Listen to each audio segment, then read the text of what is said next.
Hello, we're live. This is over and over and over again, and this is going to be two watch-alongs today. We're going to do the Arsenal women away at Everton, and that will be followed by the Arsenal first team game against Newcastle as well. The second half of the women and the first half of the men are going to be simultaneously going on at the same time. So I'm going to do the best that I can with that. But this is going to be some great live football.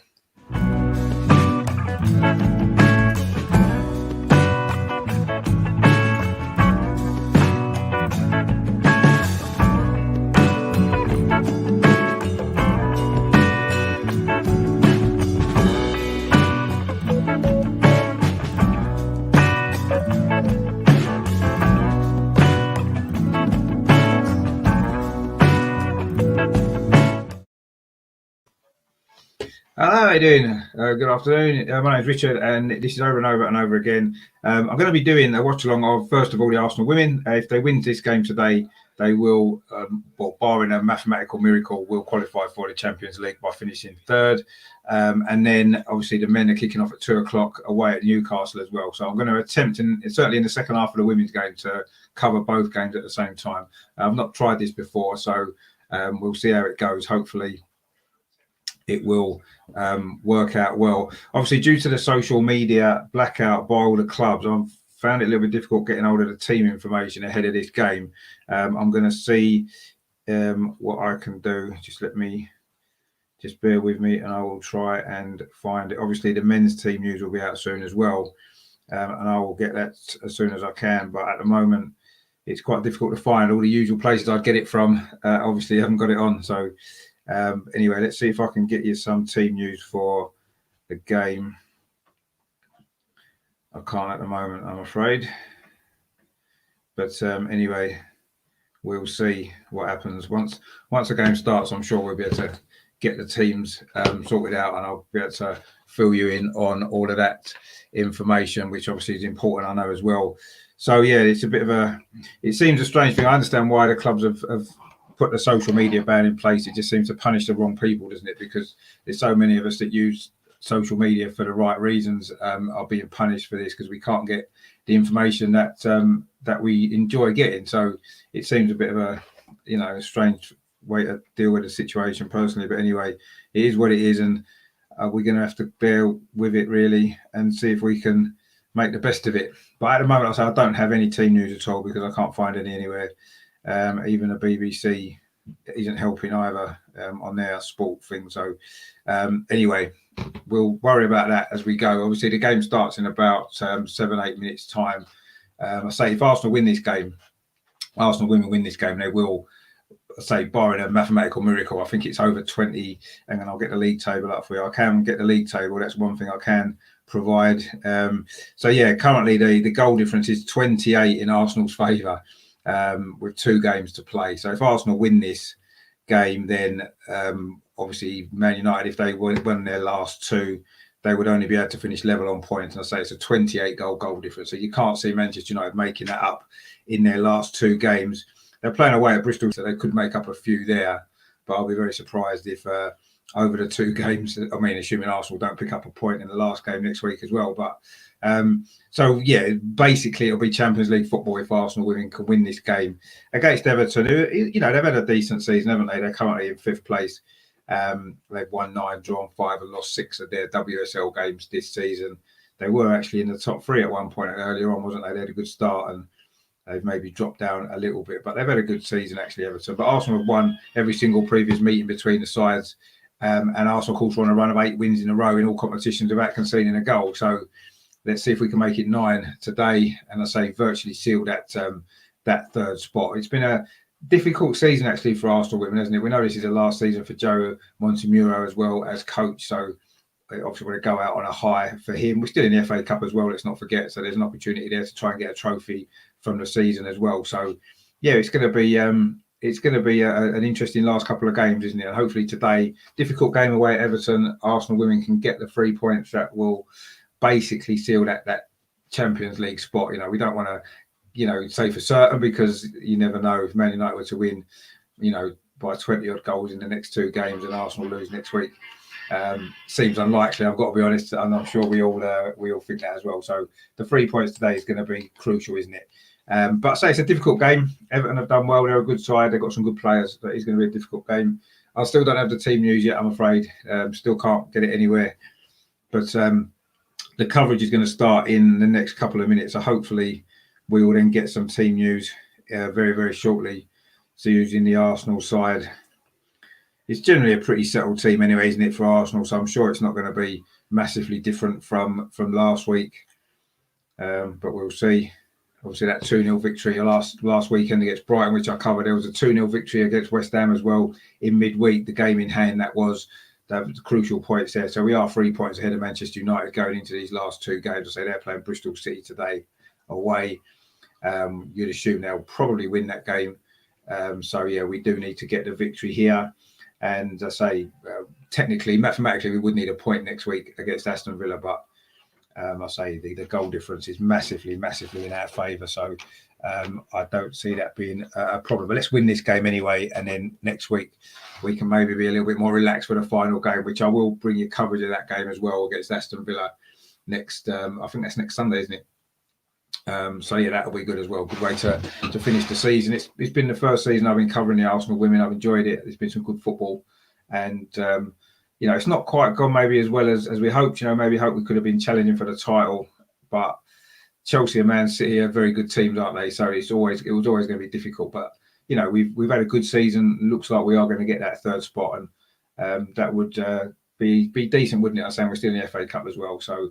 A good finish to the season, a good way for Joe to go out as well. He's had a really successful period at the club, hasn't he? The last 3 years, I think he's been there, hasn't he? So really, really good stuff. And let's hope, we can go out in the right way for him before the new era starts next season. It'll be interesting to see who takes over and how that works out, because it's going to be a whole new, fresh start for the Arsenal women. I do think the squad needs to be overhauled slightly.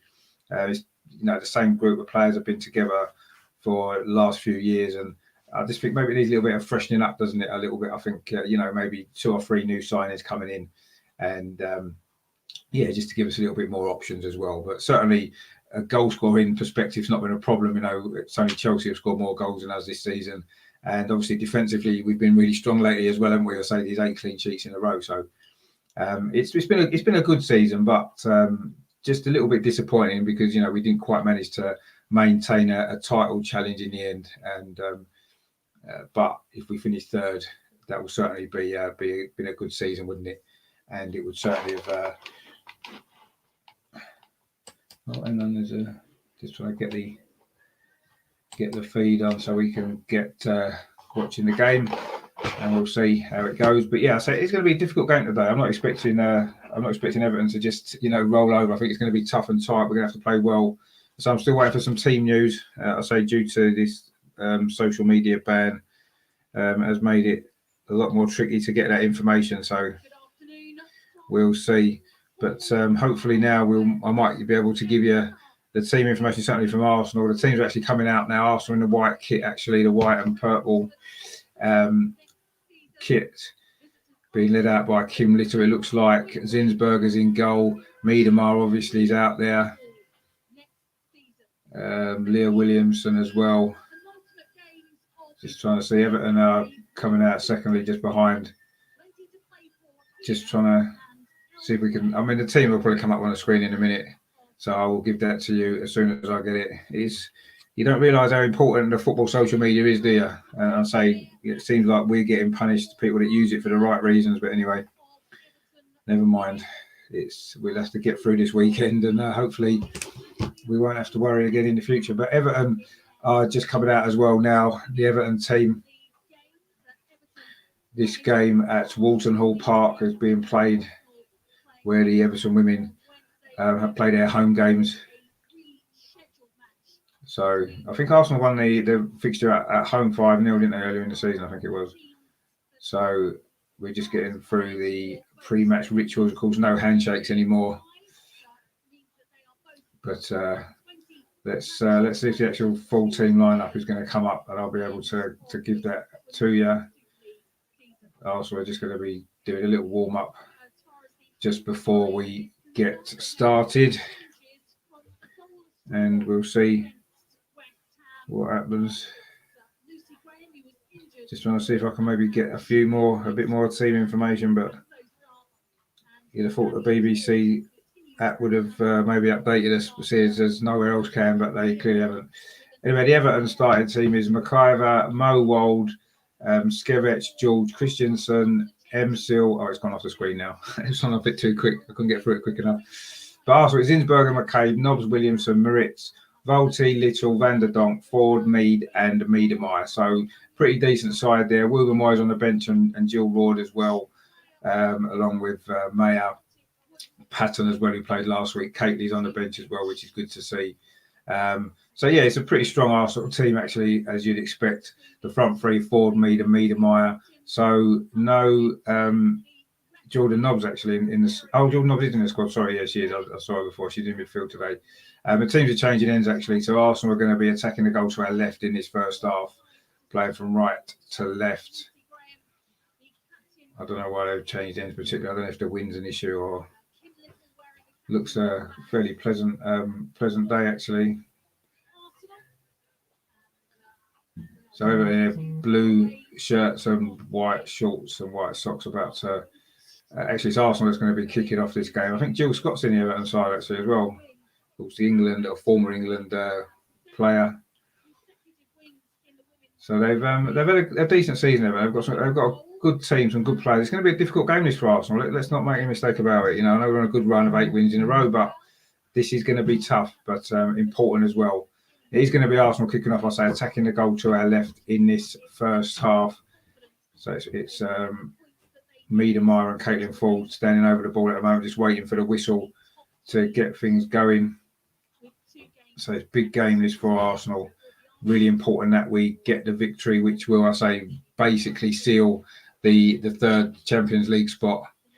Gary's in the chat. How you doing, Gary? Good afternoon to you as well, mate. Thanks for tuning in. Got Arsenal up on my phone. Yeah, exactly. I'm going to try and do. Obviously, when this game's in the second half, the men's game will just be started at 2:00. So I'll try and see if I can get both of them on and do coverage of both at the same time. Worst case scenario is I can watch one on my phone, I guess, and the other one on the computer. But we'll see how it works out anyway, and I will try and do both for the second half of this game because I don't want to not cover the second half because this game's obviously probably more important actually today than the men's game actually, isn't it? When you look at the situation, obviously with the Europa League and stuff like that, this game today for the Arsenal women is much more important because of what's at stake. So I'll give you full coverage of this, and if it means maybe a little bit sketchy in the first half from Newcastle, then so be it. But I'll try my best to keep both games going once we get to that point. I think the Arsenal team will be out as well. Again, it's difficult to get that information, but if I can get it and still watch this game, I will do so. But at this moment in time, let's focus on this women's game because it is a massive game for Arsenal. Coming forward now, Katie McCabe plays the ball over the top, actually in towards the penalty area, but it's cleared away by the Everton defence. It's looking for Miedemeier there, looking to run in behind. She got a great goal, didn't she, against West Ham in midweek. Fantastic goal, cutting in from that right-hand side and finishing with her left foot. And I say a big win that was for Arsenal, 2-0 on Wednesday night. And I say it's put us right on the brink of this Champions League qualification. So a victory here will almost seal it. So let's hope we can put in a good performance and get this victory. Because we haven't let in a goal for such a long time as well. Let's hope we can keep that run going as well. Imagine finishing the season with 10 clean sheets in a row. Would be amazing, wouldn't it? Russ is in the chat as well. Good evening to you, Russ, as well. It's going to be a good evening on Thursday, isn't it? I'm sure, for us anyway. Let's hope so. Anyway, Everton have got a throw currently on the far side, their left. The game hasn't really settled down yet into any real pattern. Both teams have had a little bit of short passing around the back, and there's a ball over the top actually looking to get Everton in here inside the penalty area, but it's well defended actually there from... I don't know who that was. I couldn't quite see there, but it was good defending from Arsenal. She's gone out for a goal kick. And it is Zinsberger's going to take this goal kick for Arsenal. She was rested for the game against West Ham in midweek. It was Williams who played in goal in that game, but another clean sheet nonetheless. But that free kick, that goal kick actually was only found an Everton head, but Arsenal picked it up again. Jordan Nobbs now in the deeper position. Leah Williamson now bringing the ball forward for Arsenal down the far side. Long ball over the top. She does like to do that. She's a David Luiz of the women's team with those long balls out of defence. But actually, Kim Little there gives it away in midfield. But that's a poor ball forward from Everton. And it will go through to Zinsberger, who just outside the penalty area plays it out to Leah Williamson. And she'll come forward again in the same position as just a moment ago. And this time the long ball's out to the left-hand side. That's a great ball, actually, to Beth Mead. Keeps it in on the far side. And she's won Arsenal a corner, the first corner of the game. 3.5 minutes played. That was good play there from Williamson. Played the ball over the top, that down the far side to Beth Mead. And her attempted cross was cut out by the Everton defence. It will be a corner to Arsenal on the far side. I think Katie McCabe's going to come across to take this with her left foot, curling it in. Great delivery she's got, as we've mentioned before. Really good deliveries from set pieces, Katie McCabe. She's got the option of a short one for Beth Mead, but it looks like he's going to go long. There's plenty of bodies forward for Arsenal inside the penalty area. And so you know it's going to be a decent delivery. It is a decent delivery. It's flicked on at the near post by an Everton defender, but it's gone all the way to the far side. But Arsenal picks it up again. That's a good play from Caitlin Ford. Holds it up well, actually. Jordan Nobbs now on his near side. Needs a bit of support. She's forced back, actually, to Volti. He's back in the side today. Zinsberger, it goes all the way back. So Arsenal maybe didn't make the most of that corner. It's gone all the way back to the goalkeeper, actually. I suppose it was decent defending from Everton, but it was flicked. It was a dangerous ball into the near post. It was flicked on by an Everton head, actually. Now Miedemar's got the ball just inside the Arsenal half, very deep position, actually. She does like to drop deep. She's not a centre forward in the true sense, but yet she still gets lots and lots of goals. So, yeah, just a great all-round player, isn't she, as we know. So probably the greatest women's player ever to play in the WSL. But Everton have just given the ball away cheaply there to McCabe. It's Miedemar now. He's actually on the ball inside the centre circle. Goes back to Williamson, into Kim Little and back to Williamson. Arsenal just playing it around at the back. Volti now looking to play it into midfield again. This is Miedemar again. She's very deep, actually, in these early stages of this game. She's coming deep to get the ball. But Arsenal now looking to get an attack going down this near side. That's a good ball to Katie McCabe. Plays it back to Jordan Nobbs. Got those 2 goals last week against West Ham. Flicked on by an Everton defender. Oh, and it almost fell to Beth Mead at the far post, but Everton managed to scramble it clear. It was Jordan Nobbs' cross. It didn't look the best cross at first. It actually flicked off an Everton defender, and suddenly it looked as though Beth Mead might have come in around the far side and got a touch, but she couldn't quite make it, and the Everton defence did manage to clear it. But Arsenal are now looking to be up. That's Arsenal on top of this game now, actually. You settled down, and we're pinning Everton into their own half. And so we have had that one corner which caused a few heart-stopping moments in the Everton defence. Volti now coming forward just on the halfway line. Plays a ball forward, but it wasn't a great ball, actually, and it's just gone through to the Everton defence, and it goes back to the goalkeeper. It's Caitlin Ford who's the furthest forward for Arsenal, and puts the goalkeeper under pressure, and she kicks it straight out for a throw to Arsenal over on the far side, in front of where the press area is at Walton Hall Park, over on in that stand on the far side with the blue seats. Now it's Leah Williamson again. That's a good ball into Beth Mead, who tried to lay it off to Kim Little, but an Everton foot just got in the way and played it back, and Everton will now try to get the ball clear. Caitlin Faldo puts pressure on the Everton defence again, and it has gone back to the goalkeeper. But it's been a pretty bright start from Arsenal. 6.5 minutes gone. Most of this game has been played inside the Everton half at this moment. There hasn't been any real clear chances yet, and I say Arsenal just had that one corner, but Arsenal pressing high up the pitch, keeping Everton pinned in, and that's what we need to do, and hopefully that will eventually lead to an opportunity or two. And we know we've got the players to score goals. Obviously, Miedemar, of course, Beth Mead, Jordan Nobbs, I say, got those 2 goals last week. Caitlin Ford had a great season as well. She's in the double figures for the season. Really good stuff from her. And again, she's putting pressure on the Everton defence, but it does go back to the goalkeeper. Everton trying to play it out from the back. It seems to be the way of the WSL, doesn't it? Most teams like to play football out from the back. Obviously, some do it a little bit more successfully than others. But Everton now looking for a counter-attack. But Katie McCabe, it's going to be Volti comes across to cover and plays it back to Zinsberger. But Everton, first time they've really put us under any kind of pressure in our own final third. But anyway, Katie McCabe's now coming forward for Arsenal down this near side. She finds Jordan Nobbs, who's playing in this wide left position actually so far in this game. That's a good ball over the top to Miedemar. She's in behind the Everton defence. Can she get the ball across? Oh, it just runs away from her. Just ran away there. Has gone out for a goal kick, but it was a great ball over the top from Jordan Nobbs.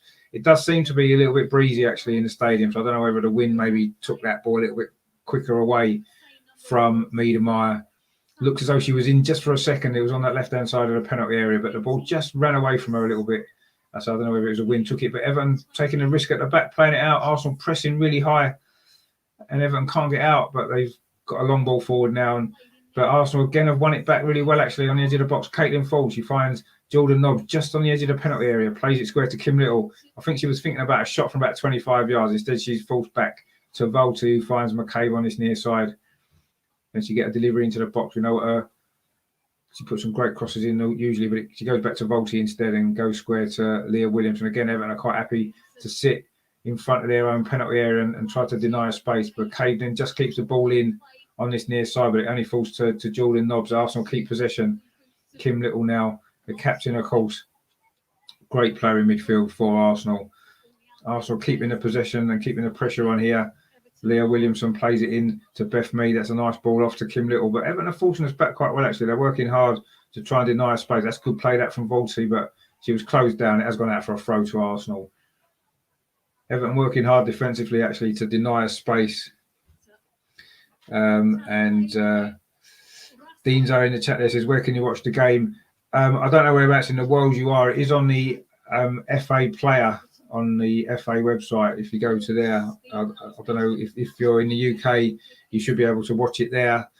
If you're somewhere else in the world, I don't know, but I'll keep you updated anyway with the action. So stay tuned to the channel, and even if you can watch it as well, I will keep you updated with everything as well. But it is on the FA player, but I don't know whether you'll be able to get that where you are. But if you can, that'll be where you'll find it. But it's still 0-0, 10 minutes gone in this game. Everton have got a throw on the far side, just 10 yards inside their own half, but it was Beth Mead won that header actually for Arsenal, but it does fall to Everton. Actually, what I will do is I'll put the score up on the screen just in case people tune in late and don't know what the score is. I'll put that up for you. There you go. It's Everton 0, Arsenal 0 still. I don't know what I'll do when the second game's on as well. I'll have to try and find a way of putting the score out on the screen as well. But anyway, we'll worry about that later on. At the moment, of course, I say it is 0-0 here. And this is the game that's taking our focus, certainly for the entirety of this game. And I will keep you updated with the Arsenal men at Newcastle when they kick off at 2 o'clock, which is 45 minutes, of course. Actually, what I will do is there's not a lot going on in this game at the moment. I'll try and find the Arsenal team for that game just to fill you in on what the changes are. I'm assuming there's going to be a lot of changes for the Arsenal team in that game. Let's have a look. We've got the lineups here. So the Arsenal team for the game at Newcastle is Ryan in goal, Bellerin, David Luiz, Gabriel and Xhaka's at left back again. It's El Neni and Ceballos in midfield. The front four is Willian, Odegaard, Martinelli and Aubameyang. So that's the Arsenal 11. So quite a lot of changes. It's only really, Xhaka, Ceballos, who of course can't play on Thursday, and Odegaard. They're the only three who have retained their places. It's good to see Aubameyang in the starting lineup, get some minutes under his belt before Thursday.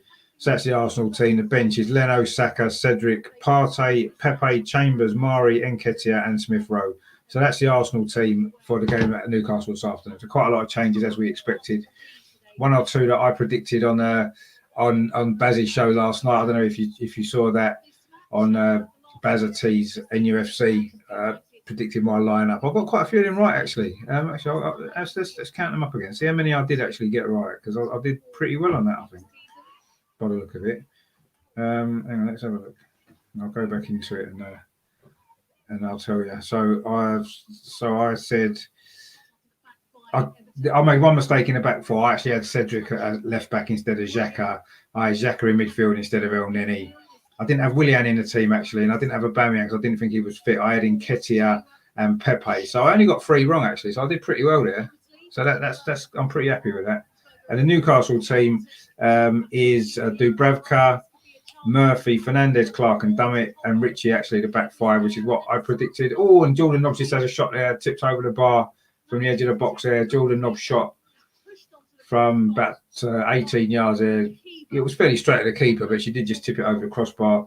In midfield for Newcastle's Almiron, Sean Longstaff and Shelby, and St. Maximin and Wilson up front. It's exactly the team I predicted in my video, so I'm pretty chuffed with that. I've done pretty well this week. I don't normally get too many right. So Dean says there, why does he keep Xhaka at left back and not just Cedric? That's a good. I don't know. I must admit, I would prefer Cedric. He's a natural fullback, isn't he? I don't think Xhaka's done badly at left back, but he has been caught out a couple of times. And Newcastle obviously have got St. Maximum, who's a dangerous player on the wing today. So yeah, it's going to and Almiron as well, of course, who's got pace. I don't really want to see Xhaka at left back on Thursday, but I don't know whether Kieran Tierney is going to be fit. We'll have to see what happens with that then. It's going to be interesting to know the lineup for Thursday. Looking at today's lineup, you'd imagine that it's going to be, again, probably 7 or 8 changes at least, isn't it, for Thursday from today's lineup. So it'll be interesting to see how that works out. But I'll say Aubameyang, is he playing today because he wants to get him some minutes? He's not started a game, has he, since, was it the Liverpool game a month ago, due to his illness with malaria. So it's good to have him back. Let's hope that he's fully recovered and he can start showing a bit more of the form that, you know, he showed last season. This is a good ball actually from Arsenal. It's Caitlin Ford manages to pull it back to see no, it just runs out of play. And again, the ball seems to be rolling away down that near side for Arsenal. I don't know if maybe there's a slope on the pitch or if it's windy. Actually, I think she might have been offside anyway in that case. But anyway, there we go. Deanzo says, I didn't understand why he didn't put Martinelli in instead of Smith Rowe versus Villarreal. Yeah, I don't know why Martinelli didn't get a game against Villarreal. That was strange when, you know, we didn't even play with centre forward, did we? And it was like you said, Smith Rowe was kind of the furthest player forward. It did seem strange, but anyway, I don't know what he was thinking, to be fair. We kind of got away with it a little bit, didn't we? A 2-1 defeat isn't a disaster in a 2-legged European tie when you're away from home. So let's hope we can play a lot better on Thursday and get the win and get through to the final, which would be great. But another Arsenal attack has just broken down there. A poor ball, actually, it was. But Arsenal have picked it up again with Jordan Nobbs. Always works hard, doesn't she? That's on this left-hand side for Arsenal today. It is still 0-0. Not a lot really happening. There was that one shot from Nobbs just about 2 minutes ago, which was just tipped over the bar by the Everton goalkeepers. And there as we come to a goal. It's the only real shot, actually, that we've had from either side in these opening 15 and a half minutes. And Deanzo says there, Arteta has to go.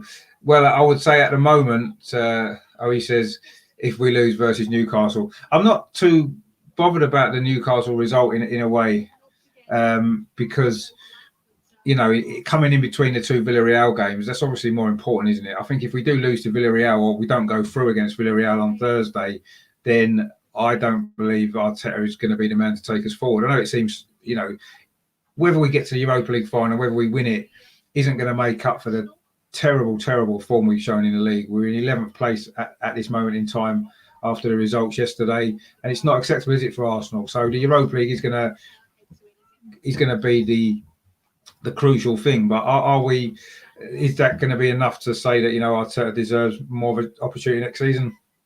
I suppose it does, because the minimum requirement for Arteta was to get us back in the Champions League, and if we do win the Europa League, he'd have achieved that. And yes, there's been massive problems this season, and I've not been convinced by Arteta at all. And I say his team selection on Thursday was absolutely baffling again.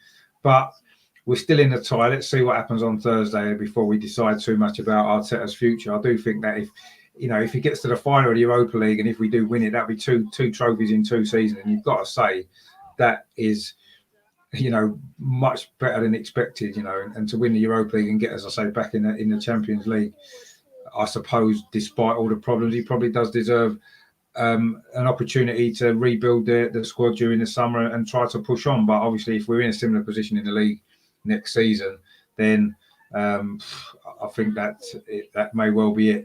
He's certainly not going to get another free season, is he, where we can finish mid-table again. It's not acceptable, is it? When we finished 8th last season, the minimum I expected this year was that we would at least finish higher than that, and we would maybe challenge in the top 6 and for the top 4 possibly. But it hasn't worked out like that, and suddenly everything now is on the Europa League.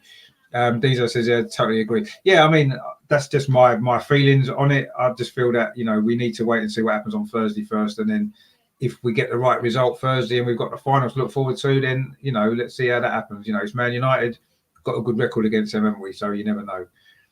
Plus, we have beaten them in 2 previous finals in our history as well. So that might go in our favour. We'll see what happens. But at this moment in time, I don't think we should think too much about Arteta's future until Thursday at least. And don't put too much emphasis on today's game. There's a lot of changes to the side.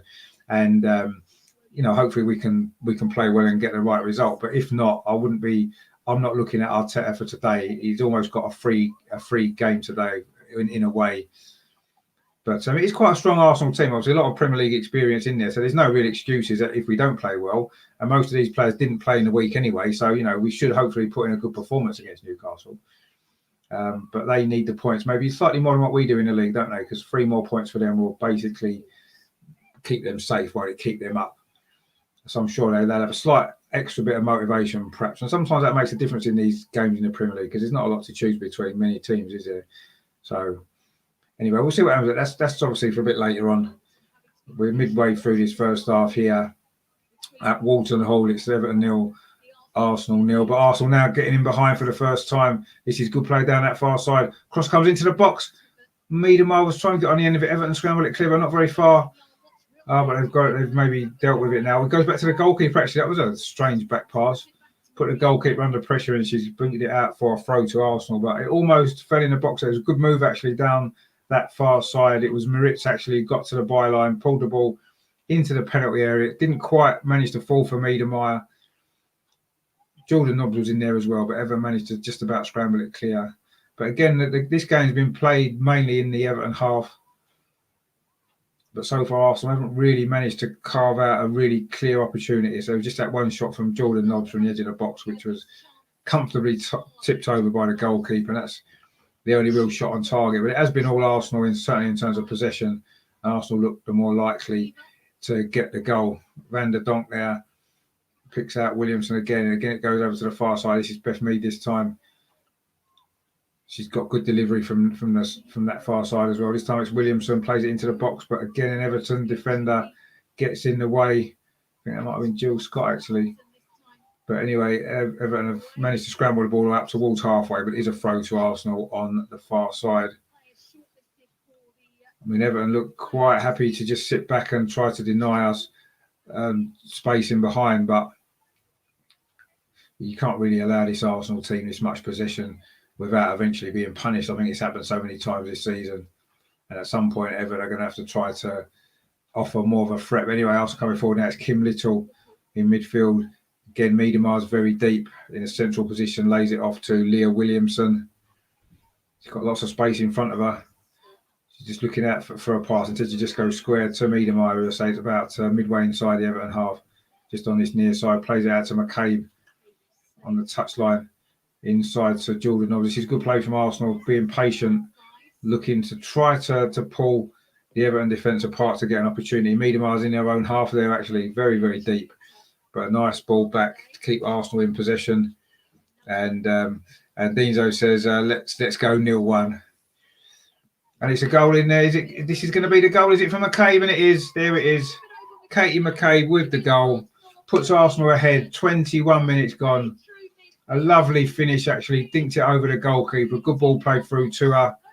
And it was a decent finish as well, lifting it over the goalkeeper from the inside left channel there, inside the penalty area. Arsenal been looking for that ball, actually, quite a lot in these opening 21 minutes. It was Leah Williamson, I think it was, with the ball through, just over the top of the Everton defence. It came through well to McCabe. A nice touch, and then lofted it over the goalkeeper to put Arsenal in front. And well on the way to the victory that's obviously really well needed to qualify for the Champions League next season. Nice goal that was, actually, well taken and well created and well taken up. It was Leah Williamson with the ball through, and it was a nice little finish, actually, from McCabe coming forward from left back.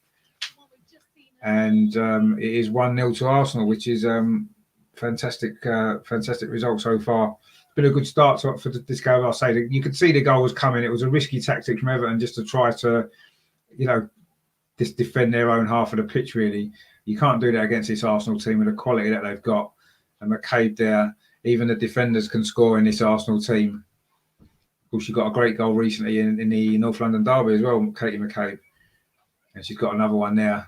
And I say that was a really good finish. Lifted it over the goalkeeper to give Arsenal a fully deserved 1-0 lead. The good ball played through actually towards Caitlin Ford, but after coming forward again it's McCabe. Well, she was trying to thread it through to Miedemar, but the Everton defence managed to deal with that one. But the pattern of the game hasn't really changed despite the goal. It's still all in the Everton half of the pitch, and they're struggling to get out of their half. But anyway, Everton now trying to build an attack up down on the far side. But again, they can't get out of their penalty at the moment. Arsenal pressing really high up the pitch. It's gone back to the goalkeeper. The goalkeeper then just kicks it straight out for a throw to Arsenal on this near side. Don't quite know what the plan was there. But Everton are trying to play it out from the back, and Arsenal just pressing them so high up the pitch that they just can't get out. And I say, I felt the goal was coming very soon, the way Arsenal were playing and the way Everton were defending. And that is exactly what's happened. And it is Arsenal with this important lead in this game. And I say, surely a victory here today will all but seal that third Champions League spot. I say there would have to be a massive turnaround in goal difference, wouldn't there, for Man United to catch up. And that would be assuming they win today and next week, and Arsenal were to lose heavily against Aston Villa next week. Of course, Aston Villa are in relegation trouble, so it seems unlikely that those set of results will happen. But so yeah, a victory here today would seal it. Miedemar there, nice turn, and that's a great ball actually out to the far side, but it's just run away a little bit there from Maritz. It was a good idea though from Miedemar, and Dinzo says Arsenal all the way. Exactly, yeah, Arsenal all the way. Absolutely right. For the men and the women, I do cover the women on this channel because I feel they deserve it, first of all. And secondly, I enjoy watching them play. And what I also enjoy about it is the fact that there's no VAR in the games. So we scored a goal and it's a goal. You haven't got to wait around for a VAR check. It's a goal. You can say it's a goal and that's it. And I kind of like that about it as well. And the fact that, that the players don't roll around, don't dive about, don't pretend to be injured, don't try and get other players booked and sent off. It's just, I think it's more like pure football for me. And I actually really enjoy it. And I've enjoyed it more and more this season, possibly with all the other stuff that's gone on in the Premier League with the VAR and everything else that's going on. It's I've just enjoyed watching the women more, actually. But anyway, Everton were trying to come forward there. It was Jill Scott actually broke forward for Everton, but Arsenal did well actually to break the attack up. It was a combination of Maritz, of Valti and Williamson. It's now gone out to the far side to Maritz, and Williamson gets it back. Good to have her back in the team, obviously following her injury earlier on this season. Hopefully she'll start getting back in contention for a place in the England team as well. Great player, Leah Williamson, of course, from a big Arsenal family as well. And Dinzo says there, Miedemar, our Dutch player. He says Dutch. No, good, excellent. No, she's brilliant actually, isn't she? Van der Donk as well, of course. The two Dutch players in this Arsenal team doing really well. Are very good players, aren't they? I mean, Miedemar is just amazing. Fantastic player.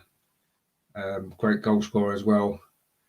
Of course, top scorer again this season, top scorer in the WSL. I think she's still, isn't she? So she can get a goal or two today in this game to seal this victory. So it's been a decent opening half an hour for Arsenal in this game.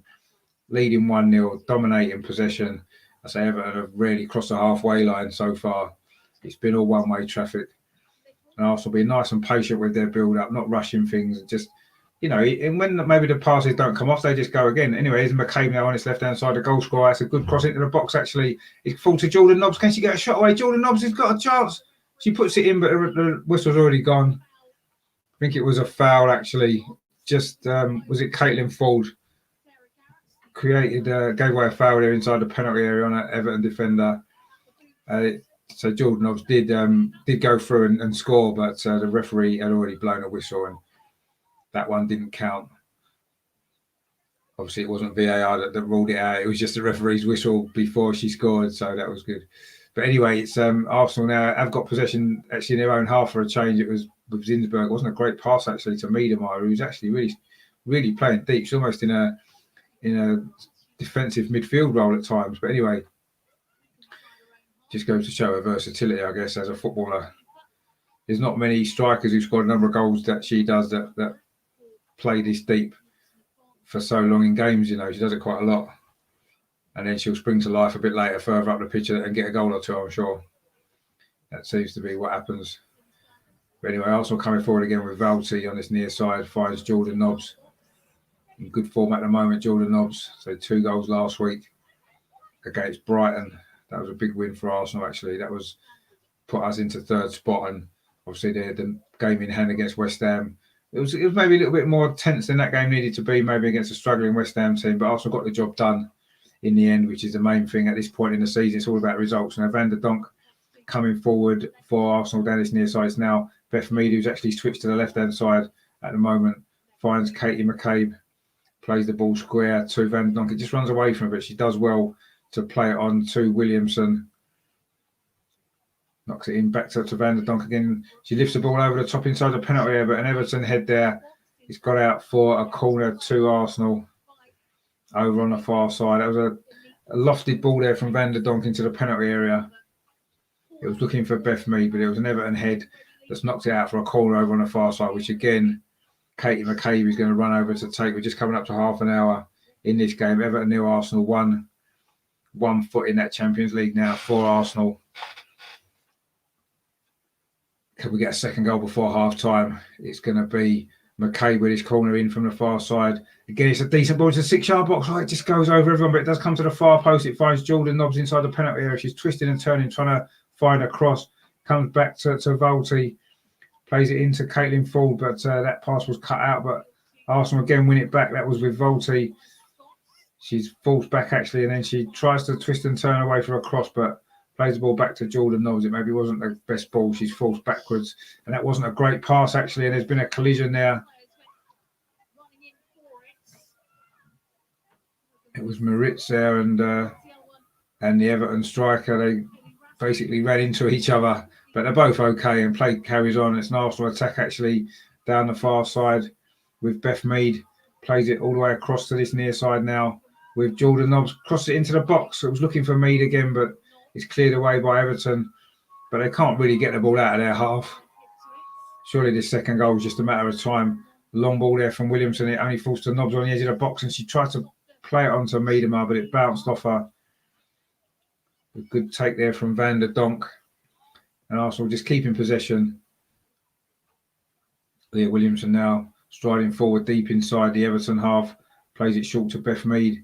She plays a 1-2 with Kim Little and tries to knock the ball out to the far side. But she has it's Jordan Nobbs. Can she get a cross in? Instead, she plays it back to Miedemar on the edge of the box. A lovely ball inside. It's Kim Little. Goes across the goal. It hits the crossbar. It's just gone out for a goal kick. Great movement that from Arsenal. It was Miedemar's ball into Kim Little. Burst into the penalty area. It's a tight angle out on that left-hand side. I don't know if she was trying to dink it in as a cross or actually try and shoot. In the end, it did beat the goalkeeper, but bounced off the top of the crossbar and out for a goal kick forever. But that was really good play from Arsenal. Sums up this first half. It's really impressive, this from the Arsenal women. They might only lead 1-0, but they've been in total control of this game. They've had the ball in the net a second time, disallowed with Jordan Nobbs, and that there just hit the bar. And Everton again can't really string 2 or 3 passes together in this game at all. Totally dominant Arsenal performance. But it's a mistake there from Leah Williamson, and suddenly Everton are in. But Leah Williamson recovers really well there. Great pace she showed, and she's won a free kick as well. Almost caught out Leah Williamson. Sometimes she does dally on the ball a little bit, and she can get caught out. She did there, but her pace recovered there, and she did win a free kick. The Everton striker there unfairly challenged her, but yeah, she just needs to sometimes maybe get rid of the ball a little bit quicker. But her pace got her out of trouble there. And it is a free kick, which Williamson herself is going to take just outside the penalty area on that sort of far side, which just plays it back to goalkeeper Zinsberger. It's McCabe now in a central position, and when Arsenal play out from the back, they look comfortable and confident, don't they? Miedemeier now tries to twist and turn in the middle of the pitch, and she's fouled, and it will be a free kick to Arsenal, which McCabe's taken quickly, and Arsenal's allowed to carry on. It's Volti there, plays it to Leah Williamson. She got in a mess last week against Brighton, didn't she? Nearly cost us a goal, actually, getting a mess with Zinsberger. She does do that sometimes, but when you're a ball-playing central defender and you want to play the ball forward and have possession, you can get caught out sometimes, and she does, but she's a great player, and I'm not going to criticise her too much because she's great to watch. Arsenal, again, really comfortable playing the ball around at the back. Goal scorer, Katie McCabe. Really important goal it was as well. Terry in the chat there. How you doing, Terry? Good afternoon. How old is Kim Little? She seems to have played for Arsenal forever. No, she does. I don't know. I think she's maybe late 20s, early 30s possibly. Great player still. You know, fantastic, isn't she? The amount of ground she covers for the team. And real good quality as well. But she does seem to have played for Arsenal for a long time. You're right. So I don't know how old she is. I'll find out for you, actually. I'm sure she must be maybe 29, 30, around about that. Let's have a look.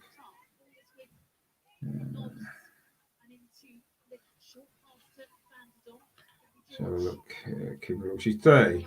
She's 30. So, yeah, 31 in June. But yeah, she has. She's been a great player for a long time, actually.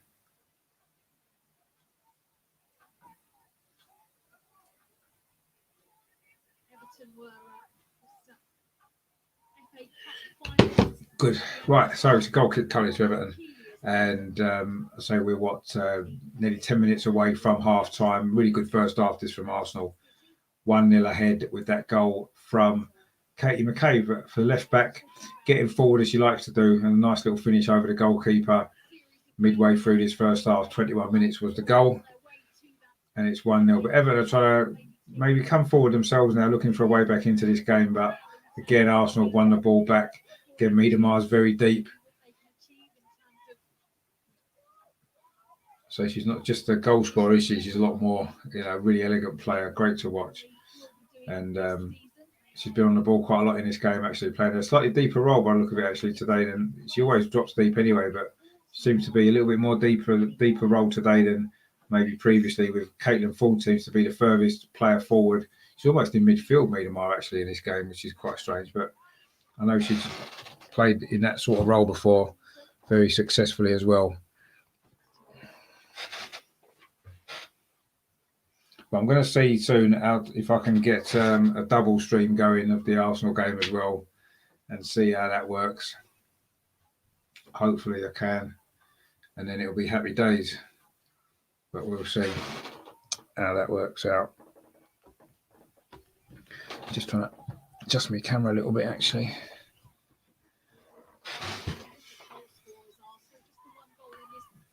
So we're 9 minutes from half time. Still Everton 0, Arsenal 1. Really decent first half performances from Arsenal. Totally in control of this game. So 3/4 of it or more has been played inside the Everton half. Arsenal are coming forward again now down this near side with goal scorer Katie McCabe. She's got acres of space in front of her. She's gone forward 30, 40 yards with the ball, but the pass there looking for Caitlin Ford wasn't great. It was cut out by the Everton defence, and it is going to be a throw to Arsenal on this near side. To Everton, sorry, on this near side. Which they've taken quickly, actually. And they're trying to play it out from the back, but Arsenal this time have maybe sat off a little bit, allowed them a little bit of possession in their own half. A long ball over the top, actually. Arsenal appealing for offside, but it isn't. So Williamson deals with it, plays it to Little. And again, it comes over to this near side to Katie McCabe. She had a lot of the ball in this first half. She's done well as well. So great goal. Important goal. Volti now plays it forward. This is a nice play again from Arsenal. Van der Donk plays it out to the far side to Maritz. Plays it into Beth Mead. She turns in the penalty. Can she put it back from the byline? She can. Towards Caitlin Ford, but the Everton defenders there just about deals with it there. Really good play again from Arsenal in the attacking third of the pitch. Looked really, really dangerous we have every time we've come forward. That was a great move there. It was Maritz down the right-hand side, played the ball into Beth Mead. Brilliant turn inside the penalty area. Pulled the ball back towards Caitlin Ford, and the Everton defence just managed to scramble it clear. But really, really good play that was there. It's a throw currently to Arsenal. Again, Beth Mead's done well. Lofts the ball into the box. Everton head it away, but not very far. Oh, they have now. Actually, there might be a counter-attack on here, but a good tackle there from Volti. But again, a ball played over the top. But it's Kim Little there, covering the ground. Plays it back to Zinsberger. Stop the counter-attack in its tracks. Just as it looks as though Arsenal were going to get a second goal. Everton were trying to break away to find an equaliser, but it was good play in the end from Arsenal. Good play from Kim Little, actually, tidying up at the back. But Everton have currently got a little bit of possession down his near side. Terry says, start of the season, we would have been 4 or 5 up by now. We seem unable to kill teams off at the moment. Yeah, we do. We're certainly not scoring as many goals in the last sort of section of the season, but we're not conceding any, are we? What's it, 8, 9 clean sheets or 8 clean sheets in a row? This will be 9 if we achieve it today. So we haven't needed to score 6 or 7, have we? 1 or 2 goals is enough. But I agree, we've not been quite as clinical, but it's effective, isn't it? It's we're in total control of this game. We've been in total control of the last 4 or 5 games that I've seen, and yes, we haven't always got 2, 3, 4 goals up, which makes it comfortable. But we've certainly been in control of it. We're in control of this game 100%. It's yes, I agree. I'd like to see the second goal, obviously, to really settle us down, and maybe Everton's heads will go down. And anyone's capable of getting a goal. They just had an attack there. Feki there in the chat says we need 1 more before half time. It'd be ideal to get 1 more before half time. Totally agree. Be nice to get the second goal. I think that'll just kill Everton off, won't it? And then we can just then relax in the second half and then hopefully just seal the victory. I'm sure we would get another goal or 2 in the second half if that was the case. Obviously, while it's 1-0, but you know what it's like. A 1-0 lead can be very, very,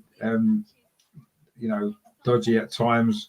I say it takes a second to score a goal, and Everton have shown this season that they're capable of doing just that. But no matter how much control you've got of the game, you do have to kill the other team off and get the goals at the right time. But that's another ball over the top from McCabe, actually looking for Jordan Nobbs, but the Everton defence has come around and dealt with it actually just about.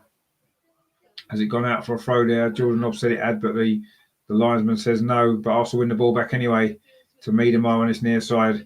Kim Little, she's got a couple of Everton players around her, but she does well actually. Almost runs into the referee, who's had to get out of the way, and Arsenal falls back again. This is good play actually there from Volti. Plays the ball out to this near side, but again it's cut out by the Everton defence. They've defended quite well at times, Everton actually. They have restricted us, and yes, I maybe agree with Terry. We don't seem to have that killer instinct, but it's a good, we've got really good shape to the team. And in possession, we're really, really comfortable. That's a great ball for Miedemar to switch the play. Actually, it was cut out in the end. The wind held it up. But Beth Mead, again, working really hard to win possession back for Arsenal. But the Everton goalkeeper goes towards the halfway line, and Leah Williamson will clear that up with a lofted ball again towards Beth Mead, who was offside. And it'll be a free kick to Everton. So if you're watching the channel and you're new here and you do like some different Arsenal content, I say covering the Arsenal women as well, please subscribe to the channel. The button's just down in the corner there. You should be able to see it on the screen. Just give that a little click there and subscribe to the channel. You can see similar stuff to this. I will be featuring the Arsenal women, their last game of the season next week as well against Aston Villa. And I will be covering the Arsenal men's game against Newcastle as well. It does kick off in about 15 minutes. It'll be half time in this game very soon. And I'll try and get a stream of that as well. I'll be featuring both games in the second half. I'm going to keep this on. And also as well, I have the Newcastle game on as well. So I'll give you coverage of both. I've not done it before, so you might have to bear with me if I struggle with it, but I'm going to do my best. And obviously at the end of this game, then we can focus on the Newcastle game in the second half 100%.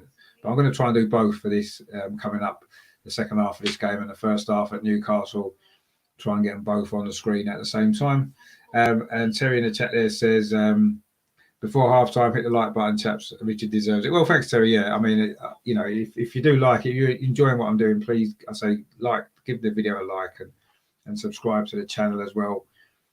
Funny enough, actually, I've been on a couple of Newcastle channels the last couple of days, you know, doing previews of the game, and I actually picked up quite more new subscribers from going on there than I've doing on my own shows recently. So it's good, isn't it? You know, to reach out to other clubs as well.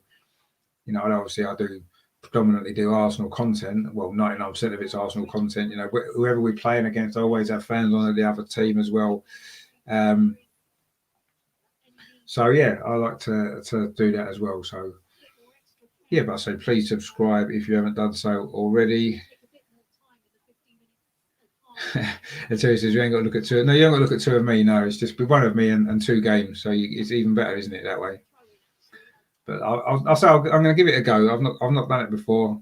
It annoys me that Arsenal women and Arsenal men end up kicking off at the same time sometimes, and the games are on at the same time. You know, if they want women's football to be given a lot more coverage, which they're going to be doing next season, they need to make sure that it's not clashing with the men's team, because you know I'm sure most people that watch Arsenal women are also interested in the men's team as well, and you know you want to watch both, don't you? So they need to maybe look at it. Not just with Arsenal, with all the team in the WSL and women's football in general. You know, if they want to boost the audience and stuff, they need to make sure that it doesn't clash with the men's teams that are playing. And it's happened a few times this season. They've both been on at the same time. And I know it's different this year with obviously all games in the Premier League being live on telly, and they've had to shuffle the kickoff times as well. And maybe normally that wouldn't have happened, but let's hope next season that doesn't clash too often, and then I'll be able to hopefully bring you coverage of both the Arsenal men and the women without having to try and squeeze them both in at the same time, which I say it's going to be fun to see how it works actually, but we'll find out soon because we're only 15 seconds away from half time here, and it's still 1-0 to Arsenal. A game we've totally dominated completely. Kim Little there tidies up at the back for Arsenal and plays the ball forward to Jordan Nobbs. Are we going to try and get this second goal in the very dying seconds of this first half? We're into stoppage time now. There's not going to be a lot of stoppages. There generally isn't in the WSL, if we're honest, because you don't get all the rolling around and stuff that you'd normally get in the men's game. So I'm not expecting it to be more than a minute stoppages. I say we've played 20 seconds, so half time just any second now. Good first half this from Arsenal. Dominant performance. Got a good goal as well midway through the half to give us the advantage. Yes, like Terry said, I'd like to have seen us push on and maybe get 2 or 3 more goals. But you know, as long as we get the 3 points at the end of the game, that's the most important thing, and that will bring us the result which we need, which is Champions League football for next season. But at 1-0, it's still, you know, Everton just a possession there, but Arsenal again pick it up again. Miedema's very deep, and she'd won a throw, and surely there won't be a lot of time left now. We've played almost a minute of stoppages. I can't remember there being any stoppages actually in this first half, just obviously for the goal. And in fact, there goes a half-time whistle. It has finished at half-time. 7-0, Arsenal 1 at Walton Hall Park. Good performance that from Arsenal. Dominated the game pretty much from the start. I don't recall Everton having one shot on target at all. Arsenal got the goal midway through the half. It was a long ball over the top. Leah Williamson. McKay got in behind on that left-hand side. Got a good touch in the penalty area and then lifted the ball over the goalkeeper. Great finish from her. Jordan Nobbs earlier saw a shot tipped over the bar by the goalkeeper, and Nobbs did have a goal disallowed as well, actually, for a foul in the build-up by Caitlin Ford. But it's been a good first half, that from Arsenal. It's been a really good first half, let's be honest. And it is 1-0. So we're halfway to the result that we need. So I'm going to try now and get some coverage of the game at Newcastle as well, and see if I can get both of them on at the same time, which is going to be quite a difficult task, I'm sure, but I will try to see if I can do it.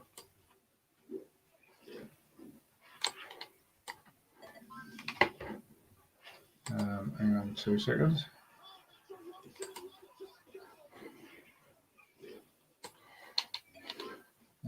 So can I shift that over there?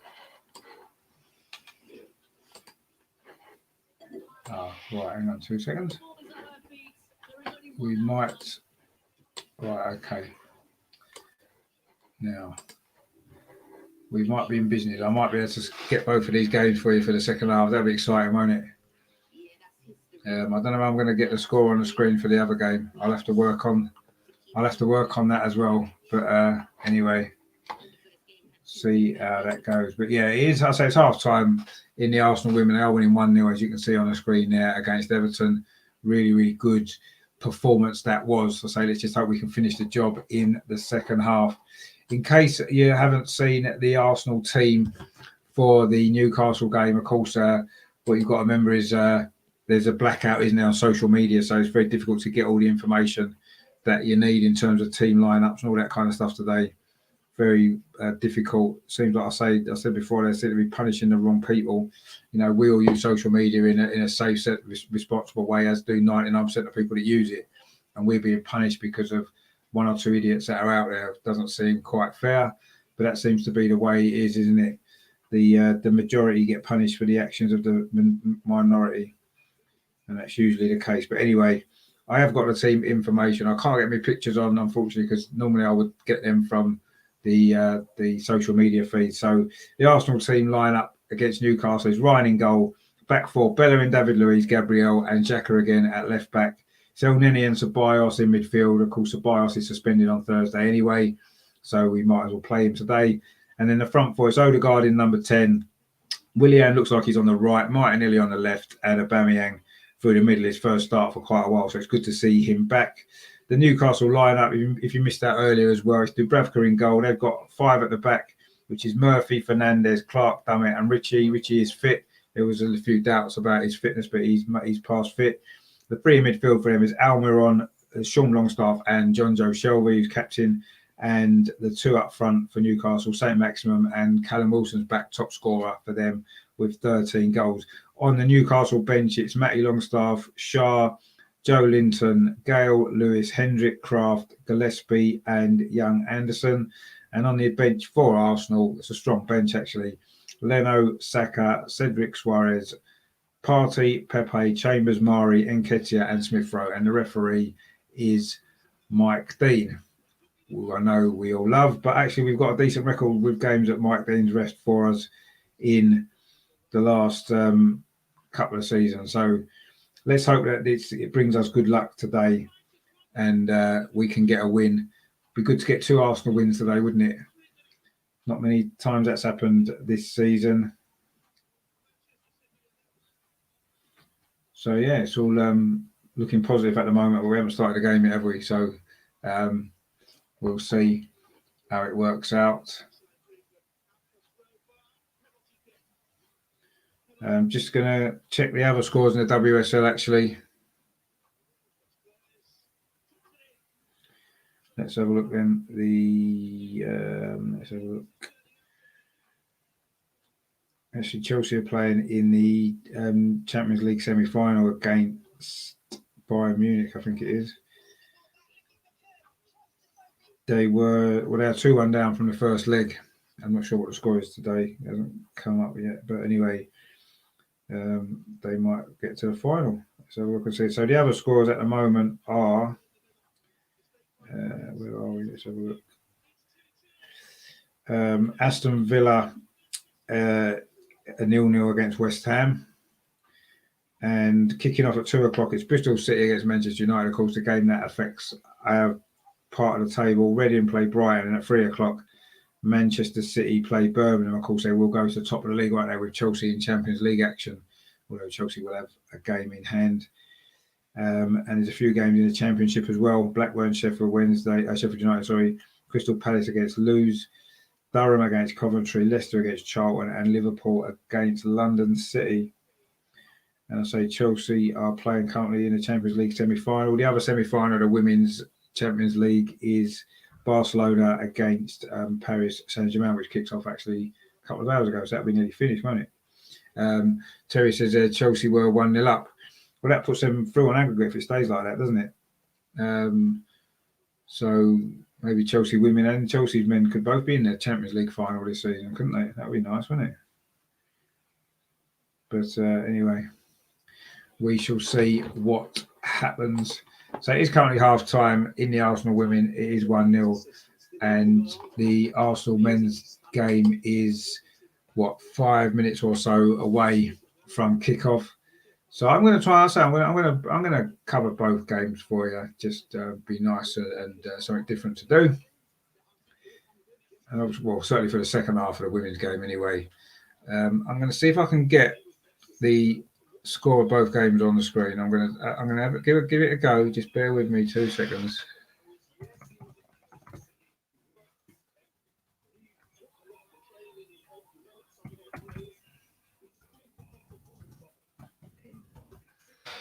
Right, let's try this. Does that work? Oh, there you go. Right, that's it. So I've got that sorted out there. So that's the 2 scores there. Say obviously the Newcastle Arsenal game hasn't kicked off yet, which is subsequently why it's 0-0. But hopefully there'll be some Arsenal goals in that game to tell you about as well. So we're building up here towards kickoff at St James's Park, and also for the second half of the Arsenal women, I say against Everton, 1-0 up at half time. Good performance that was from Arsenal, to be fair. Really, really good. And what's needed as well, of course, in the circumstances. So I'll say, if you are watching this and you haven't subscribed to the channel yet, please do so and give the video a like as well. It's much appreciated. It does help the channel to grow, reach a bigger audience. And so it's the first time I've tried to do 2 watch-alongs at the same time, 2 different games. So it's going to be good, and I'm going to try my best to keep you as updated as I can. And let's hope that we get 2 Arsenal victories. Wouldn't that be nice? And hopefully, get a few more people subscribing to the channel as well. So that would be great as well. If you haven't done so, please consider doing that as well. Be really much appreciated. I'm actually on 437 subscribers at the moment. And I've got 4 likes on the video. So if you want to give it a like as well. Let's try and get it up to maybe 10 before the end of the Arsenal women's game. Should we try and get it to 10 likes? So we've got another 6 to go. So if you are watching it, please give it a like. And so we're on 437 subscribers. Let's see if we can get to 440 by the end of the 2 games, shall we? That would be nice, wouldn't it? So, yeah, so please like and subscribe, and let's see if we can hit them numbers for today. Terry says Chelsea are 2-1 up after 67 minutes. That would mean extra time, wouldn't it? Because they lost the first leg 2-1, didn't they? Anyway, the Arsenal team are coming out at St James's Park with their nice green tracksuit tops on, which look really smart. Looks like we'll be wearing the red kit, obviously, today, as we usually do. Actually, no, we don't do it. We quite often wear the away kit at Newcastle. But anyway, we can't wear the blue one, I suppose, or the white, I guess, because the colour clash very similar to the black and white stripes, of course, of Newcastle. So the Arsenal team are just coming out from the tunnel at Newcastle. So Newcastle, probably, if they win this game, they'll probably feel as though they're safe, won't they? For definite. Mathematically, not quite, but I mean, they virtually will be, won't they? Let's be honest. So that's going to be good. And I say, let's hope that Arsenal can get 2 victories today. I think it'll be important ahead of that. I know it's going to be a different team that play on Thursday night, but we haven't been in great form ever. I think we've only won 2 of our last 9 games. So I think it's important that we maybe try and get a victory today and at least address some of those issues as well. But we'll see what happens. Hopefully, say 2 Arsenal victories will make it a good day and make all the work I'm putting in on this worth it as well. But we're going to be, we're a couple of minutes away from kickoff probably in both these games. At the first half at Newcastle and the second half at Everton. And hopefully, Arsenal women can finish this job. Really, really good that was, first half performance. I mean, outstanding, actually. And 1-0 lead. But, 1-0 leads are not always, can be a bit dodgy, can't they? You often need a second goal. So let's see what happens in the second half of this game. And let's see how the first half goes at St James's Park. I think that's going to be a tighter game, isn't it? I'm not expecting there to be loads and loads of goals in that particular game. I think that it's going to be tight, isn't it? But we'll see how that one goes. Let's hope Arsenal can. Be interesting to see actually how, obviously Martinelli's got a chance in the team. Willian's back at Aubameyang as well. Let's see how they I'll be interested to see how fit Aubameyang is and how well he plays, because he's obviously been out of the team with his illness in recent weeks, and he hasn't been playing well anyway before that. I'm a little bit disappointed, actually. I haven't missed a game away at St James's Park for years now. Not been in the stadium for it, so it's a bit disappointed about that. But I've decided to do these watch-alongs instead, just to keep me occupied and stop me worrying too much about the fact that really should be there up in the gods at St James's Park in the away end as usual. But anyway, it looks as though Arsenal are going to be kicking from left to right in the first half at St James's. So Arsenal will be attacking the Gallowgate end, if you know St James's Park. So Arsenal in red shirts, white shorts, and Newcastle obviously in their black and white stripes and black shorts. Say a win for Newcastle will basically seal their place in the Premier League, won't it all but mathematically? Whereas a win for Arsenal isn't going to make a lot of difference in their league position, is it? We might go up to 10th again, but anyway, the players are just taking the knee at St James's Park, so they're just about to get underway. It's going to be Newcastle at kick-off. I say they're attacking the goal to our left in the first half, just knocking it around in the early stages there. The Arsenal women's second half hasn't started yet. And the ball's just gone out there for a goal kick to Arsenal, which Matt Ryan, of course, is going to take. Called into the team again today, which he did play against Fulham, didn't he, 2 weeks ago? Couldn't do a lot about the goal that Fulham scored at the very, very soft penalty. But he's looked solid in the 2 games he's played. I know we haven't won either of them. Defeat Aston Villa, actually our last away defeat in the Premier League, that was. And, of course, that game against Fulham. But Arsenal got a great record against Newcastle at St James's Park. Just a fantastic record. I think we've won, 16 of our last 17 games against Newcastle or something like that. But the only other time we did lose here most recently was also in between 2 Europa League games back in 2018. That was the 2 leagues, a quarter-final. We lost 2-1 here. That was, we actually took the lead, didn't we? Lacazette scored. And then Newcastle came back to win. I think Matt Ritchie might have scored the winning goal, actually. But anyway, Longstaff's just given away a free kick, which Arsenal will take. And the ball switched over to this near side to David Luiz. Good to see him back in the team, actually, David Luiz. He's been out, hasn't he, for a while with his injury. I was a bit maybe surprised he didn't play during the week, to be honest, because I thought he needed the minutes. Anyway, he's back with Gabriel alongside him, of course. They've been a good partnership this season overall, haven't they, those two? So it's good to see them back together again at the back. So that's good news for Arsenal. We're coming forward, actually, down this far side. Good ball played into the box there, just behind Aubameyang, who's playing through the middle today. That was almost an early opportunity there for Arsenal. It was Martinelli with the ball into the penalty area, but it went just behind Aubameyang, who maybe set off a little bit too early on that run, actually.